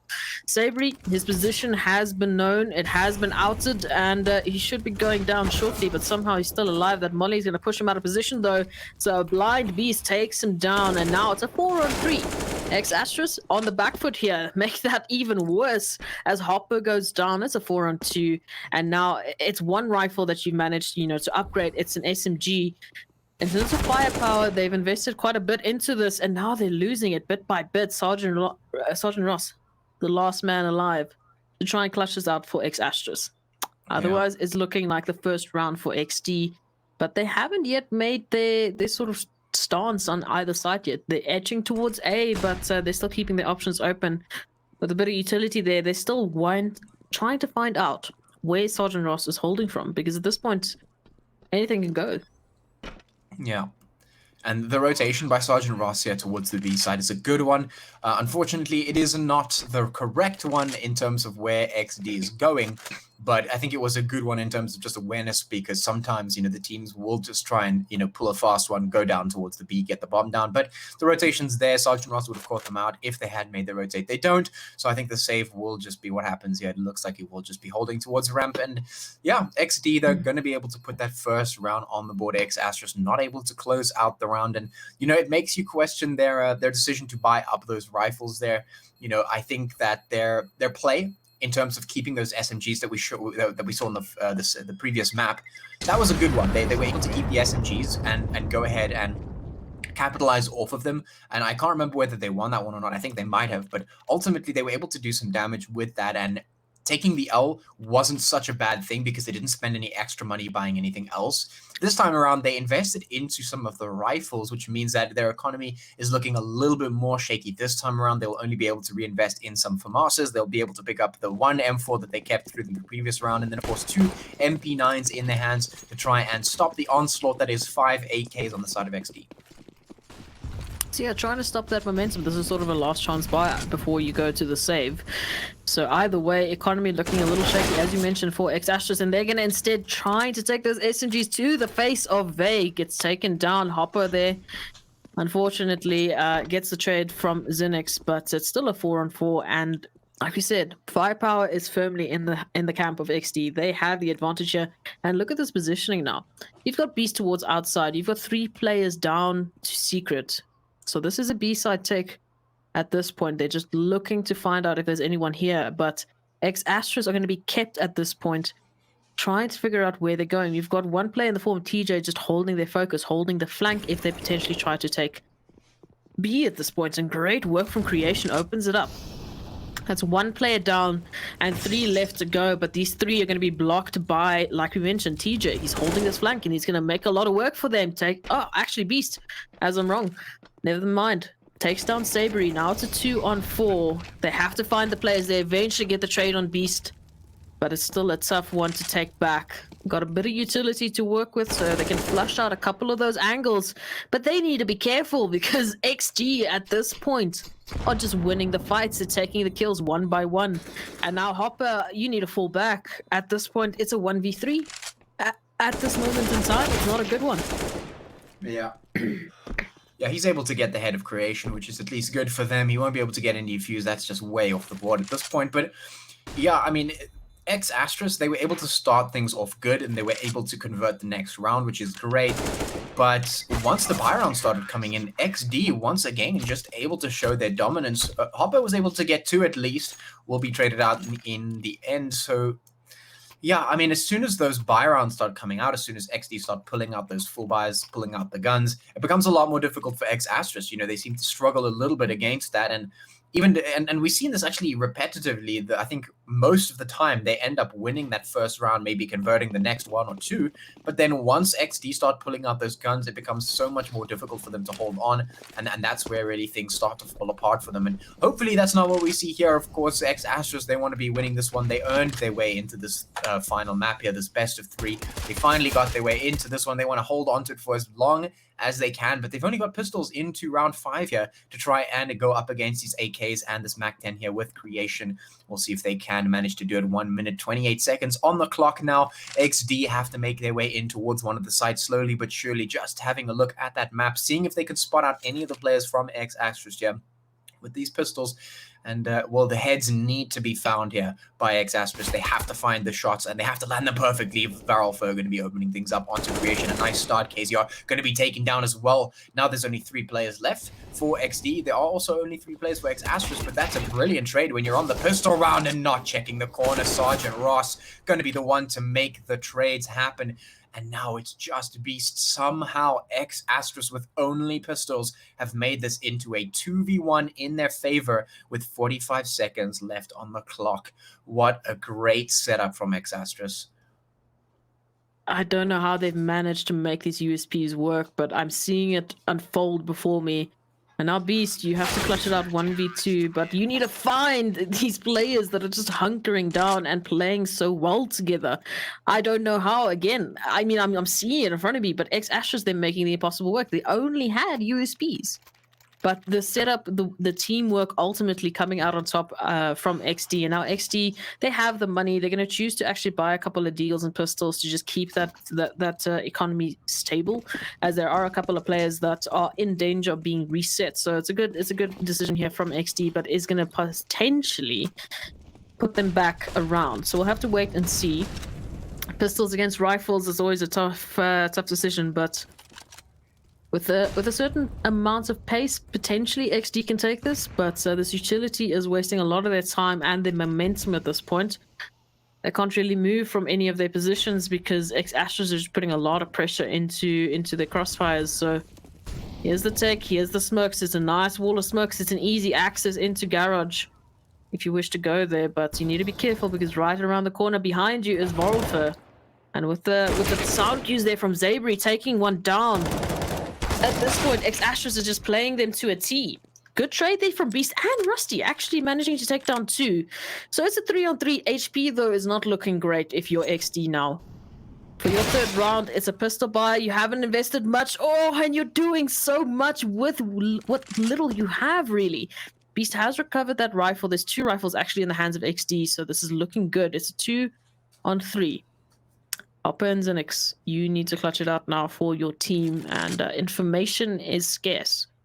Both players just a little bit split apart. We've got one player towards Huts, and he is going to just miss XD's advance.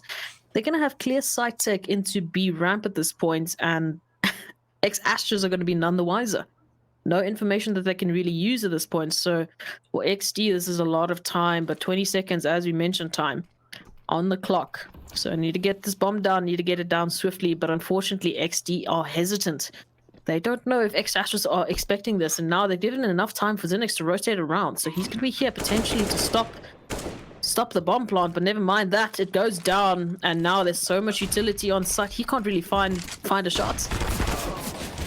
Yeah, that's such a difficult position. I mean, I really have to question exactly what happened there with Astros, because I was about to say their positioning was just so perfect in that round. You know, we saw it on the previous round with the pistols. Their positioning was really, really great, being able to catch XD out. But then they get the buy round in off the back of that. They make such a good comeback. They get their economy going. They win the pistol round just amazingly. And then their positioning is great. And somehow, after winning the initial opening 2 frags, they just lose every frag after that. They lose every single kill. They get traded out 2. They start losing their players, and they lose their grip on sight. And I'm not too sure how XD managed to do it, but they just dismantled the players there from Astros, somehow just bringing the trades back, bringing it back in their favor, and taking the round. And now we're even 3-3, and the MAC-10s are ripping through Vorulfer. Going to be taking him down. It's only pistols for Astros to try and hold this up. Once again, the team that made it work the first time will not be able to make it work this time around. Hopper and Zinix, the last ones left to try and hold on for Astros, and I'm not too sure that's even possible at this point. The damage coming in. Hopper's the last one left. Make that done and dusted. XD will pick up the 4th round for themselves on the board, bringing out that lead, and well, I'm not too sure where it is from here for Astros. You know, when their positioning is perfect and they're not able to do it, you know, at what point in time will they be able to come back and bring the rounds in against XD? And with the economy that they have now, they're going to be looking towards a bit of a pistol upgrade, potentially at best. But you need to hunker down and save for those rifles. You need to hunker down and get that utility, especially if you're going up against XD, who are looking a little bit more revitalized. They've got some energy in them. They're holding that pace. And it's really difficult for Astros at this point to hold it because they're just too quick on the trigger. And now look at this. XD, they've got full outside smokes. They have one player down in the form of creation on to be making a lot of noise. It's sounding like a B-Tech here if you're Astros. You've got a lot of sound cues that you're listening to, but they're not falling for it just yet. They have pistols, so they're at a disadvantage. And then you need to keep their numbers together. They definitely don't need to be peeking into the crosses of Vey, but there we go. There's the trade. And there's a second actually from Hopper, but Rusty's there to recover the bomb. Takes the trade. Creation on the rotation gets taken down. A 2-on-2. Oh, and Beast is still in this. Oh, down to 1 HP. Somehow manages to take down Sergeant Ross. Now, Bomb etching towards ramp here, trying to take a B side tape because it's a little bit easier at this point. It's a little bit too busy on the A side. Beast left alone on the A side is going to hear that shot there, so that's a bit of information. So now Rusty, with his teammate, looking to take the 5th round for XD. Information is good. They should know exactly where Vorful is coming from. He's not made a point of keeping it quiet. Takes down Beast. As you said, he was very low there. But it's a good trade. Vorful down to 16 HP in a 1v1 situation. This is a tough one. Not being able to recover that rifle. Just gonna have to hit and hope it hits. Oh, unfortunately gets taken down. But a good bit of damage there from X-Ashes once again. The pistols doing the work that they need to. Yeah, I'm not too sure why they weren't able to recover that that rifle dropped by XD. It was like right there. I'm not too sure what happened to it, but just decided to go with the deagle for that one. I'm not sure if the gun maybe dropped a little bit too far out. Not too sure what happened there. But in any case, it's 5 rounds for XD now. They're going to be moving into this one looking pretty happy and solid with those 5 AKs in their hands. Of course, they will be having on the opposite side X-Asterisk 4 or 3 AKs and 2 orbs actually is going to be in their hands well for, and Sergeant Ross going to be the ones to pick that up to try and make something happen with it. But they're going to have to do a lot of work with these orbs to make them worth the buy, of course. You know, you don't want your orbs to go down for no reason. They have to do a lot of work there for you, especially considering X-Asterisk is down a couple of rounds. So they've got to make this comeback work. And XD now just probing out, seeing what's going on the map, making sure they're getting that control, looking in towards the site. We've got 1 minute and 15 on the clock for them to play with here. So a little bit of time to maneuver. Now we're just going to wait and see if X-Asterisk can hold on to these bomb sites for long enough, or if they'll be taking down Sergeant Ross with a great opening pick onto Creation nonetheless. Oh, a second one coming out as well. Vey goes down. Will he be good for a third? Not spotting them out just yet. Might get the drop on them. XD trying to rotate around. It's 3 XD players remaining against X-Asterisk. It's Rusty, Beast, and TJ to make it happen. TJ, of course, has the bomb, so this is not done just yet for XD. They could still make it happen. X-Asterisk, though, is in a little bit of a cheeky position here. Could catch them out, and he's waiting. Gets the first, can't get the second, but it doesn't matter. The trades are good. Teammates are there to support, and it's done for X-Asterisk. 4 rounds on the board for them, and now it's 4-5, looking to even things up a little bit more. X-Asterisk dancing on the edge at the moment. Really just back and forth between these two teams.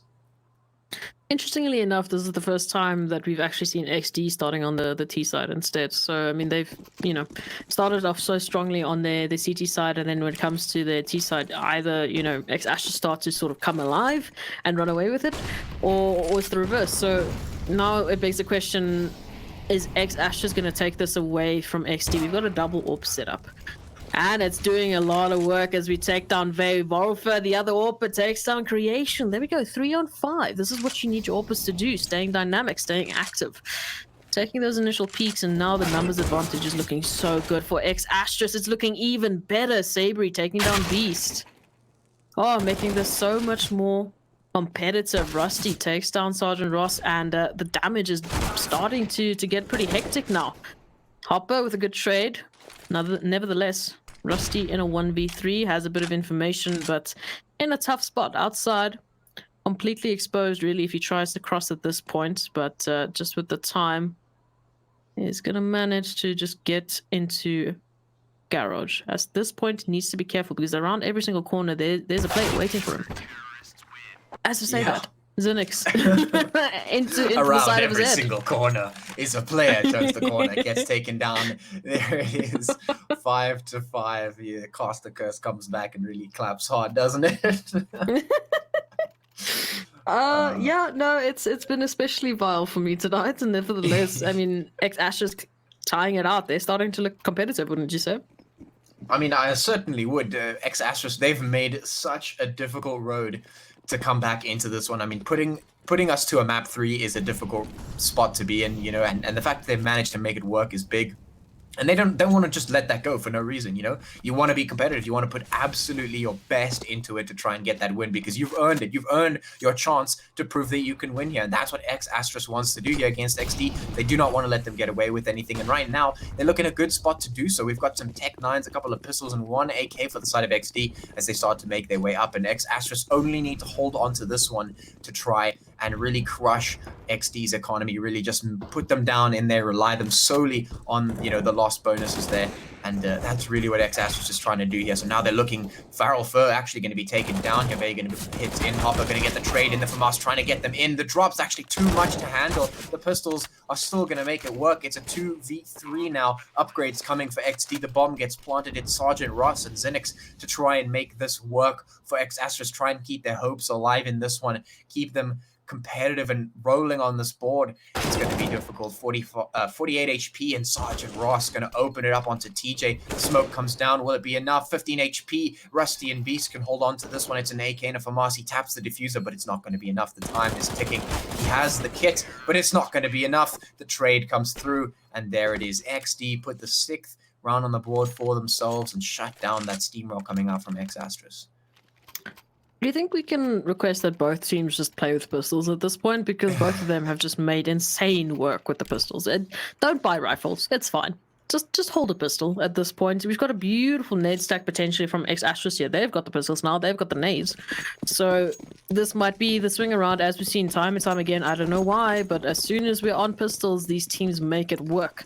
So with this outside stack, you might actually catch 2 players off guard here. Oh, Rusty somehow still alive with 30 HP, but the damage is done. Hopper takes down Vey. Beast and Faye actually doing, you know, good work. They're taking down 2.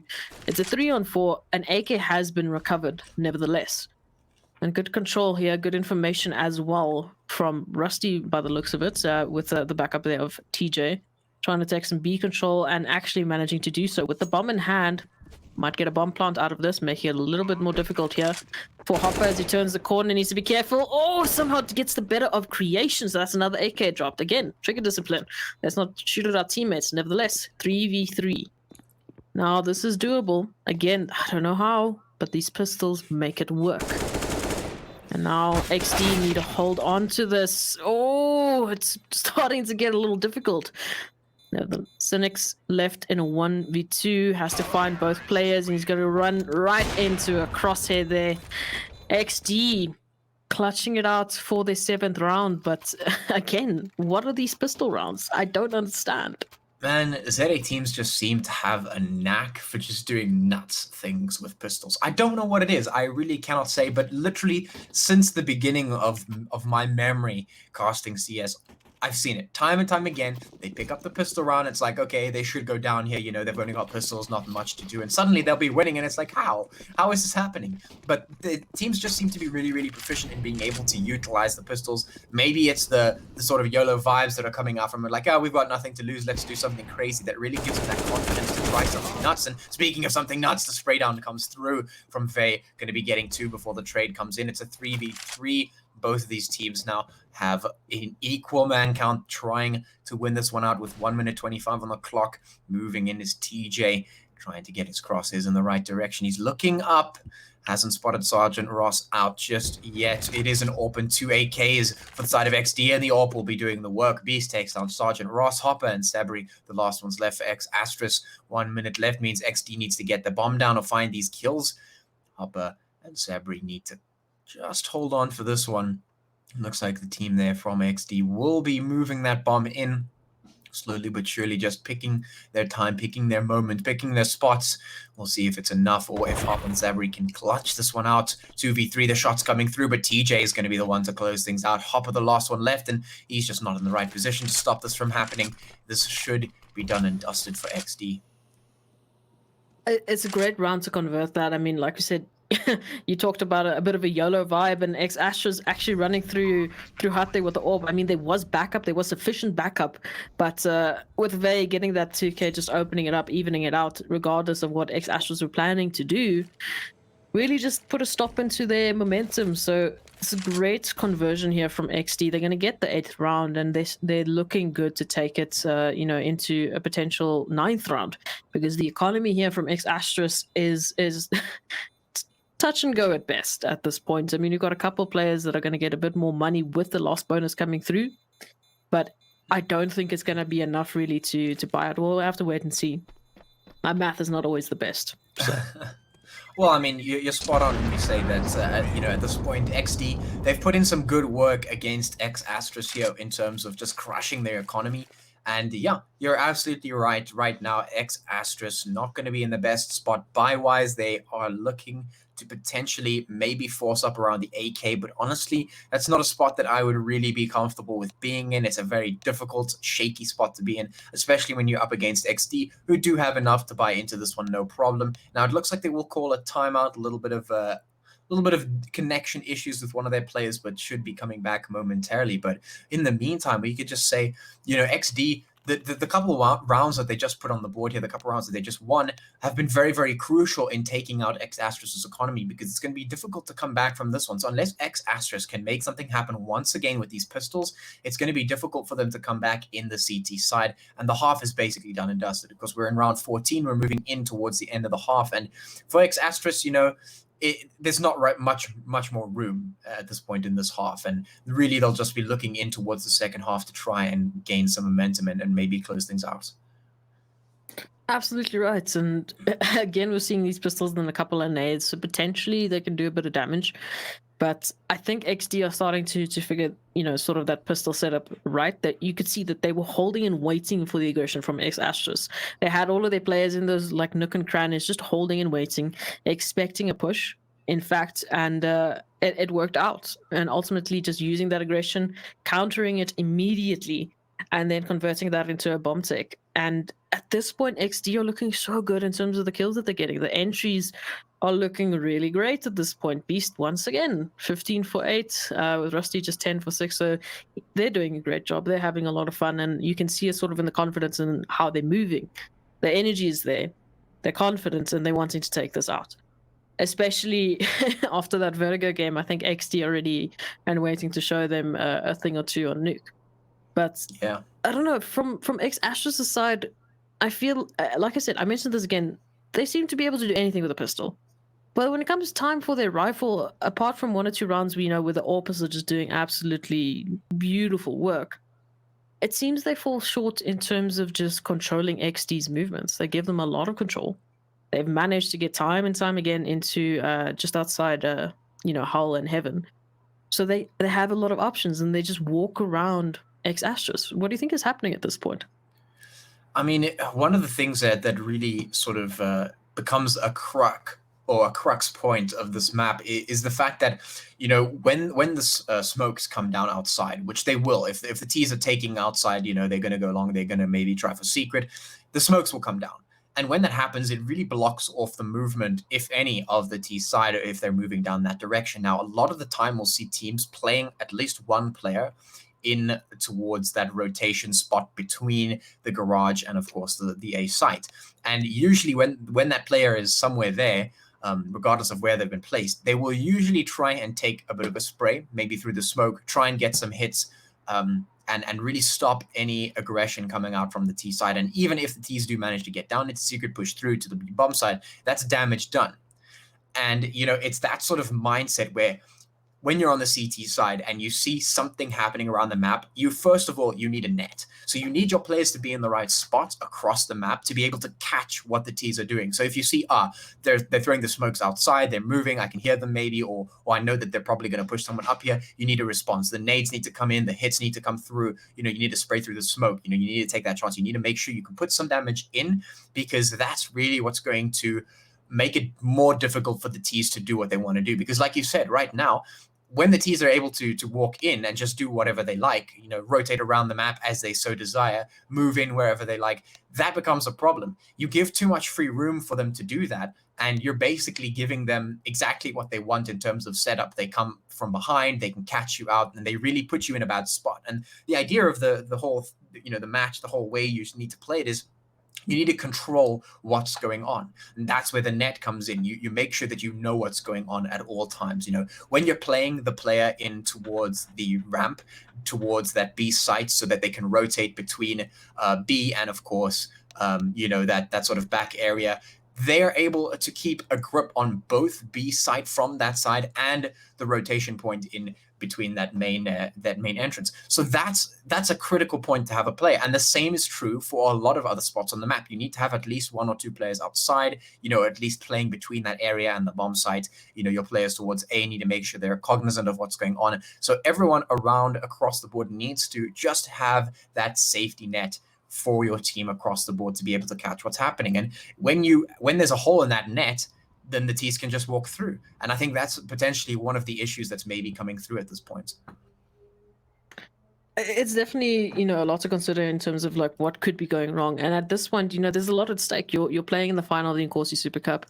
Let's mention a little bit about what's at stake here. So this week is one of 8 weeks of Inkosi Super Cup. Ultimately, you're playing for points. You're playing for a bit of extra money as well, because every single week there's 1,500 Rand up for grabs. It's open to, African teams as long as you have under 80 ping. But ultimately, at the end of those 8 weeks, you go into the potential of going into a promotion and relegation match to the bottom 2 of the Mzansi Esports League, which ultimately that's where you want to be. That is a combined prize pool of 1 million Rand.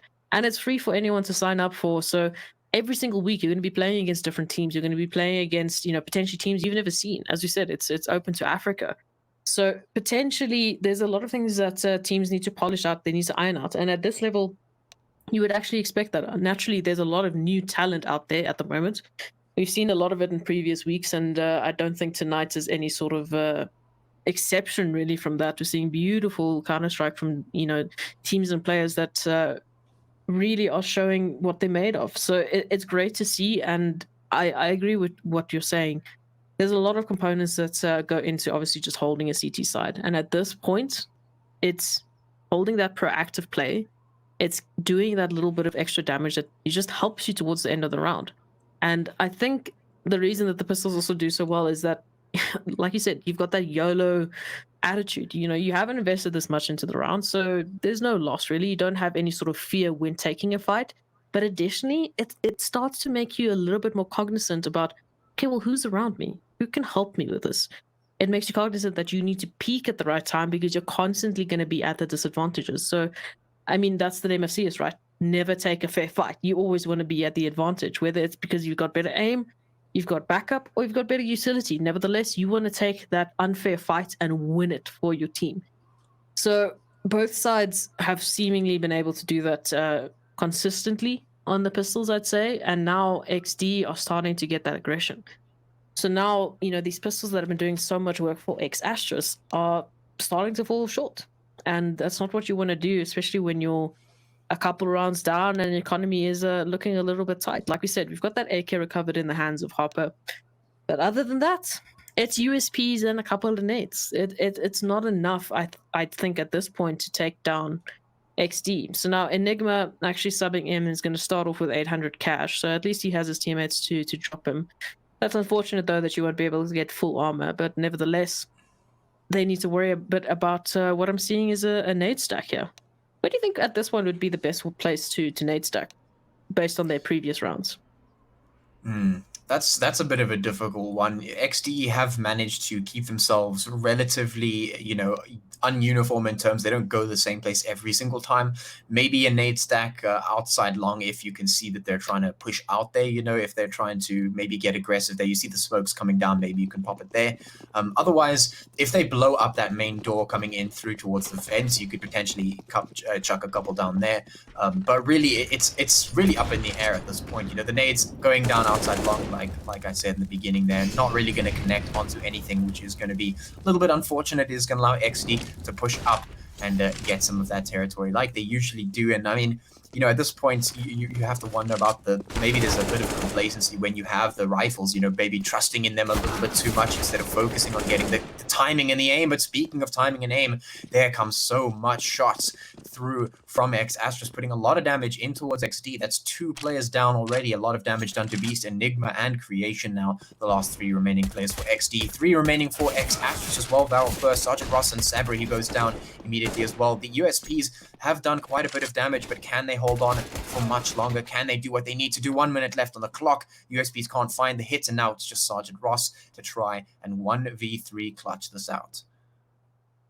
It might be doable. Enigma and Creation are quite low. It's going to depend on who he finds first. Unfortunately, he's going to find a bullet from the AWP in his back. And again, I'm seeing a little bit of a revitalized energy here from Enigma. You know, he's obviously just joined. So, you know, starting it off with a 2K, that's a good bit of momentum. And this actually might be a defining factor. I mean, they've played 3 maps at this point. This is the 3rd map for these teams. If you are actually, this is 4 maps for these teams because they had to go through the semifinals. So potentially now this is where the stamina starts wavering. This is where you start getting a little bit less crisp with those locks, as we like to call it. But waiting to see if XD can take the 10th round, or if it's going to be a 9-6 half here in favor of XD. Rifles against rifles, a perfect buy on either side. They have all that they could really want, other than a bit of a lacking of armor onto Volfer and head armor across the board, really. But up against the AKs doesn't really matter too much. Either way, both sides haven't dropped a player just yet. It's still pretty quiet, really, on both sides. They're still feeling each other out, trying to find out where exactly these players are sitting and holding. I like this a little bit from XD. It's a different pace. They're really taking it slowly and waiting for X-Ashes to actually make the mistake and punish them for it. But instead, it's going to be XD that's going to have to do the work here. They need to force X-Ashes into position, so they need to take the aggressive stance. And it's going to look like it's going to be a ramp take here. That Molly is going to slow them down even further, so time is starting to tick out. And now you can see XD starting to get a little bit more movement in them. They need to start making this work. 30 seconds left on the clock. You can't be going down to Sergeant Ross, especially not to Volfer. The trades are there, but Rusty and Beast chime back in. Bomb has been dropped. 30 seconds left on the clock. It has given enough time for X-Astra to rotate around to the B site. So now this is a gamble. Do we still go to B, or do we rotate? We don't have a lot of time. Rusty, thankfully, going to open it up. But Savory is there with the trade. Does get traded himself. So all up to Zinix in a 1v2 situation. Here's the bomb go down. Unfortunately, going to be looking at the wrong place. Somehow is still alive. Takes down Creation, swings, and takes down Beast. Steals it away from XD, and that's the 6th round for X-Astros. That's a beautiful half to be taken away from XD. So if you're X-Astros now, thank goodness you've taken that 6th round. So it's looking a little bit better when you're swapping these sides. But again, it's the same sort of mountain we saw on Dust, and this time around, I don't think they have the map advantage to potentially win it out. But they've done so well. I still feel this can go either way, and I can't believe I'm saying it at this point. Yeah, I mean, we're sitting with a very interesting situation here. So for the last final round there, we see XD just pull out a little bit of a different strat that we haven't seen them pull out before. They get a little bit more passive. They play a little bit more default, actually. I think it's more of a common sort of play that we usually see out from CS. And, well, it doesn't really work out for them. They manage to sort of get in towards the position, try and just crack it open. They get in towards the bomb site, and the traders are good. Everything is there. They manage to get the bomb down as well onto B, and they lose the clutch, which is unfortunate. But, you know, maybe this shift in mindset will help them going into the next one, because obviously XD, they're on the CET side now, and default setups can really, really help you. There comes the first headshot from Enigma. There goes 2. Creation chiming in with 1 as Enigma gets traded. It's Varelfer and Hopper to try and make something happen. They're getting the shots in. 6 HP from Hopper. He's going to go down. Varelfer, the last one left in a 1v3 for X-Astros. The last hope left with the USP. Not sure if it's doable at this point. The shot's trying to land, and it's not going to happen. Rusty will take him out. And XD, they take round 10, and, well, now X-Astros, they're just so far behind. They've got such a steep mountain to climb here that, well, every round that happens after this one, it's going to slip away. And, I mean, usually in the pistol round, when you see a team winning a pistol round, they usually win the round after that, and sometimes even the round after that. And that's a bit of a daunting thought for X-Astros right now, because if XD win the next one and the next one, they'll be so close to match point that X-Astros will just have to play on another level if they want to bring it back. And I love to see this Enigma. You know, he's joined so late, but he's already on his 2nd 2K so far. So he's doing lovely work for XD, and I think really the teammates are appreciating that little bit of extra energy that they may or may not have been lacking. Nevertheless, it is a full pistol rush towards this B ramp. X-Astros just sort of throwing caution to the wind, just trying to get in somewhere, trying to get potentially this B bomb site, but the bomb is going to be dropped. Hopper on the rotation from B. might be able to catch one of the players of Gotcha. Unfortunately, the burst fire doesn't go that far. So 11th round for XD. They've got SMGs now. X Asterisk, on the other hand, have the opportunity to buy up to AKs. And this was the same sort of situation that we saw X Asterisk facing. Do we buy up? Do we invest a little bit more?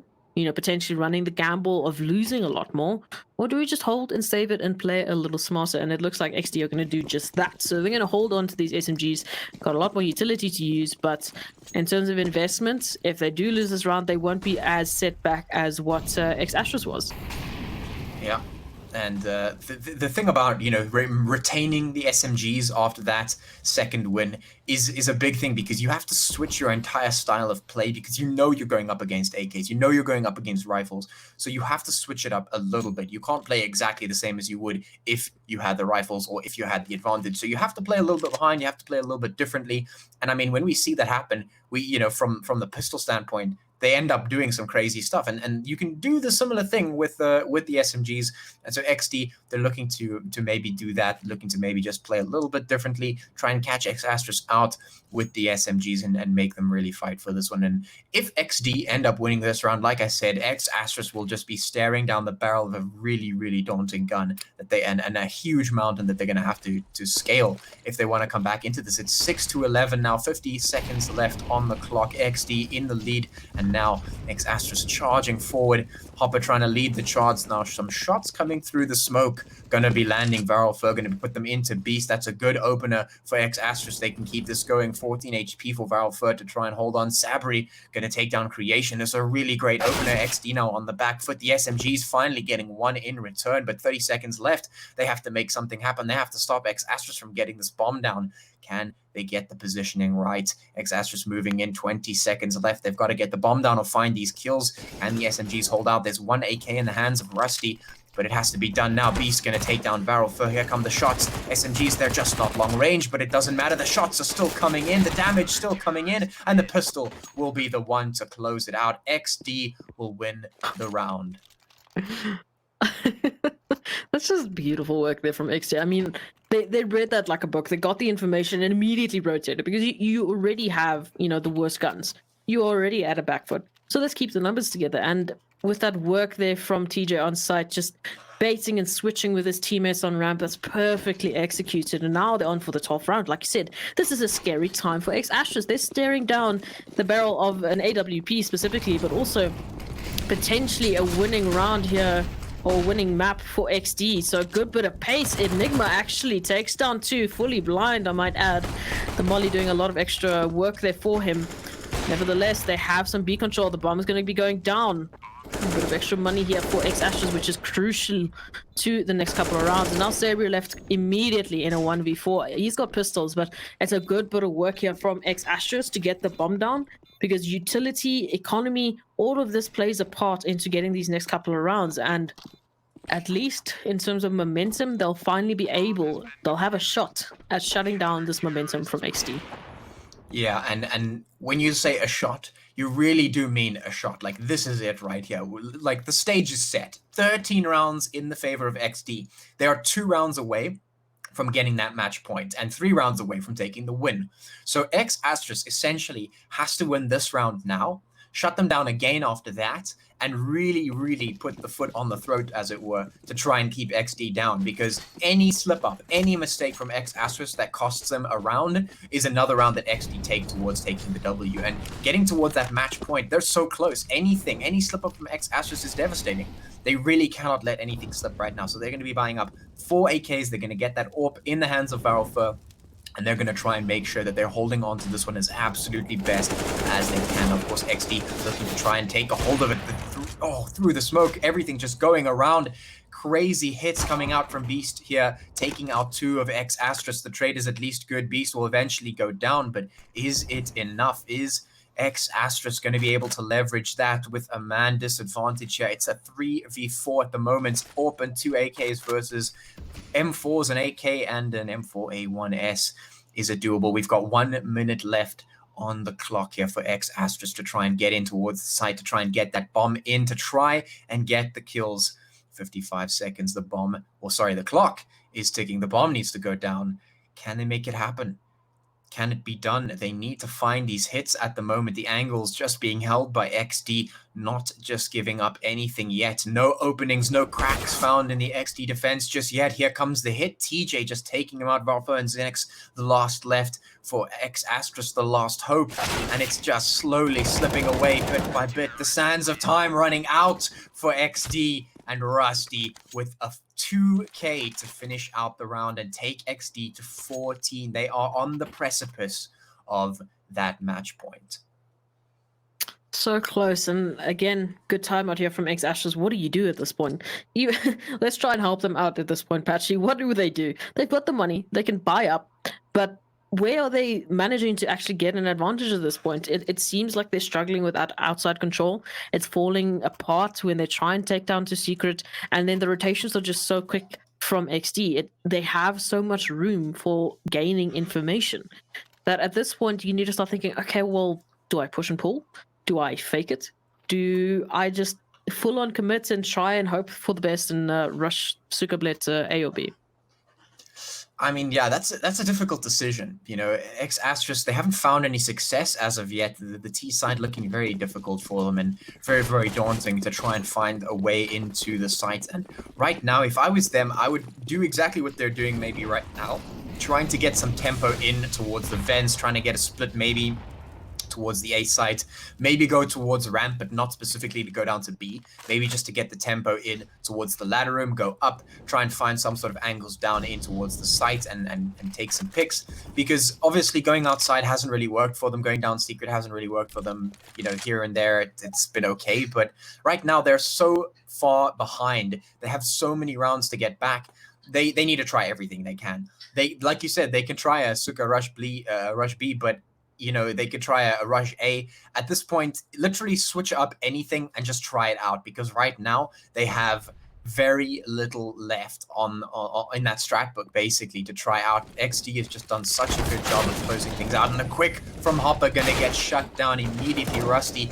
gonna be taken down as well, and now it's just Sergeant Ross and Sabri to try and make it happen for X Astrus. The hopes being crushed member by member. Sergeant Ross, the last one alive with 35 HP, the crosshairs of creation.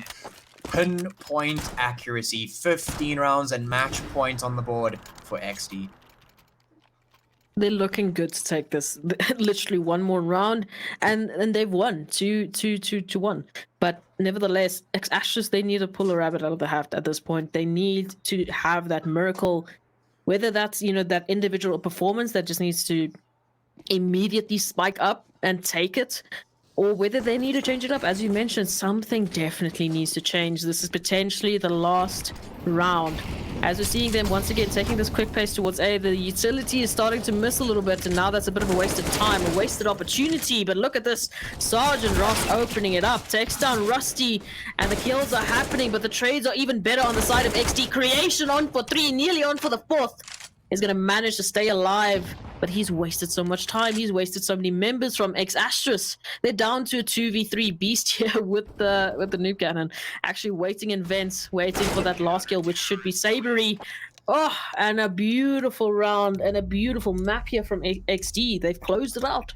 They've shown us that they don't like playing Vertigo, but they are great at nuke. I mean, I would agree with them on that one. I don't like playing Vertigo very much either, so I can definitely feel their pain a little bit. Nah, you know, it's not one of the, in my opinion, it's not one of the better maps. A lot of people do like it, which is of course, you know, fine and well.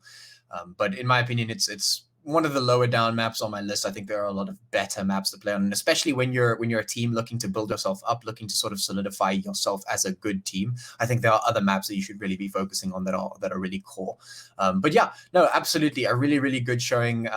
X Astrus, they put a good little curveball on the board there with that Vertigo pick. They actually also did a really, really good job overall. I think they really put up a good fight. They showed us that they can definitely contend, but there are just a couple of things here and there that they do need to polish up and brush up and really just work on a little bit. And X Astrus, they come out on top at the end of the day. Very, very well played, a very clean game from them. And yeah, a very nice set to watch. And I'm sure XD are going to be very happy with that. They're going to be going home with 1,000. X Astros, on the other hand, taking home that 500. Either way, both teams have done well in terms of getting those bit of points onto the leaderboard, which, as we've mentioned time and time again, you're playing for that promotion relegation match in the Mzansi Esports League, which is what you want to do. It's where you want to be. That what combined prize pool of 1 million rand. I feel like it's crazy to say that, but nevertheless, that is what is at stake. So these teams definitely playing for it at this point. And Patchy, before we go off, any last words? Well, I mean, yeah, thank you so much, guys, for really joining us here. Hope you enjoyed it as much as we did. GG to both of the teams, and yeah, I hope we'll see you again next time, which is probably pretty soon. Just stick around, keep an eye out on all the socials, of course. Nodwin, check us all across the board, and as well, you can see our links just down at the bottom there. You can give us a follow if you would like to do that as well. Keep up to date with the stuff that we're doing. It's all fine and dandy. It's all cool. Nodwin, we have a lot of cool stuff. Nodwin's doing a lot of cool stuff, like you heard, 1 million rand between 4 titles in over 2 seasons. That's insane. And if you want to get competing, you can exactly do so. You can go and join up and try and get yourself up there with the rest of those teams. And I guess without further ado, that's pretty much it from me. So thank you once again. Shout out to our production team for dealing with all the chaos. And nevertheless, ladies and gentlemen, we'll see you next time.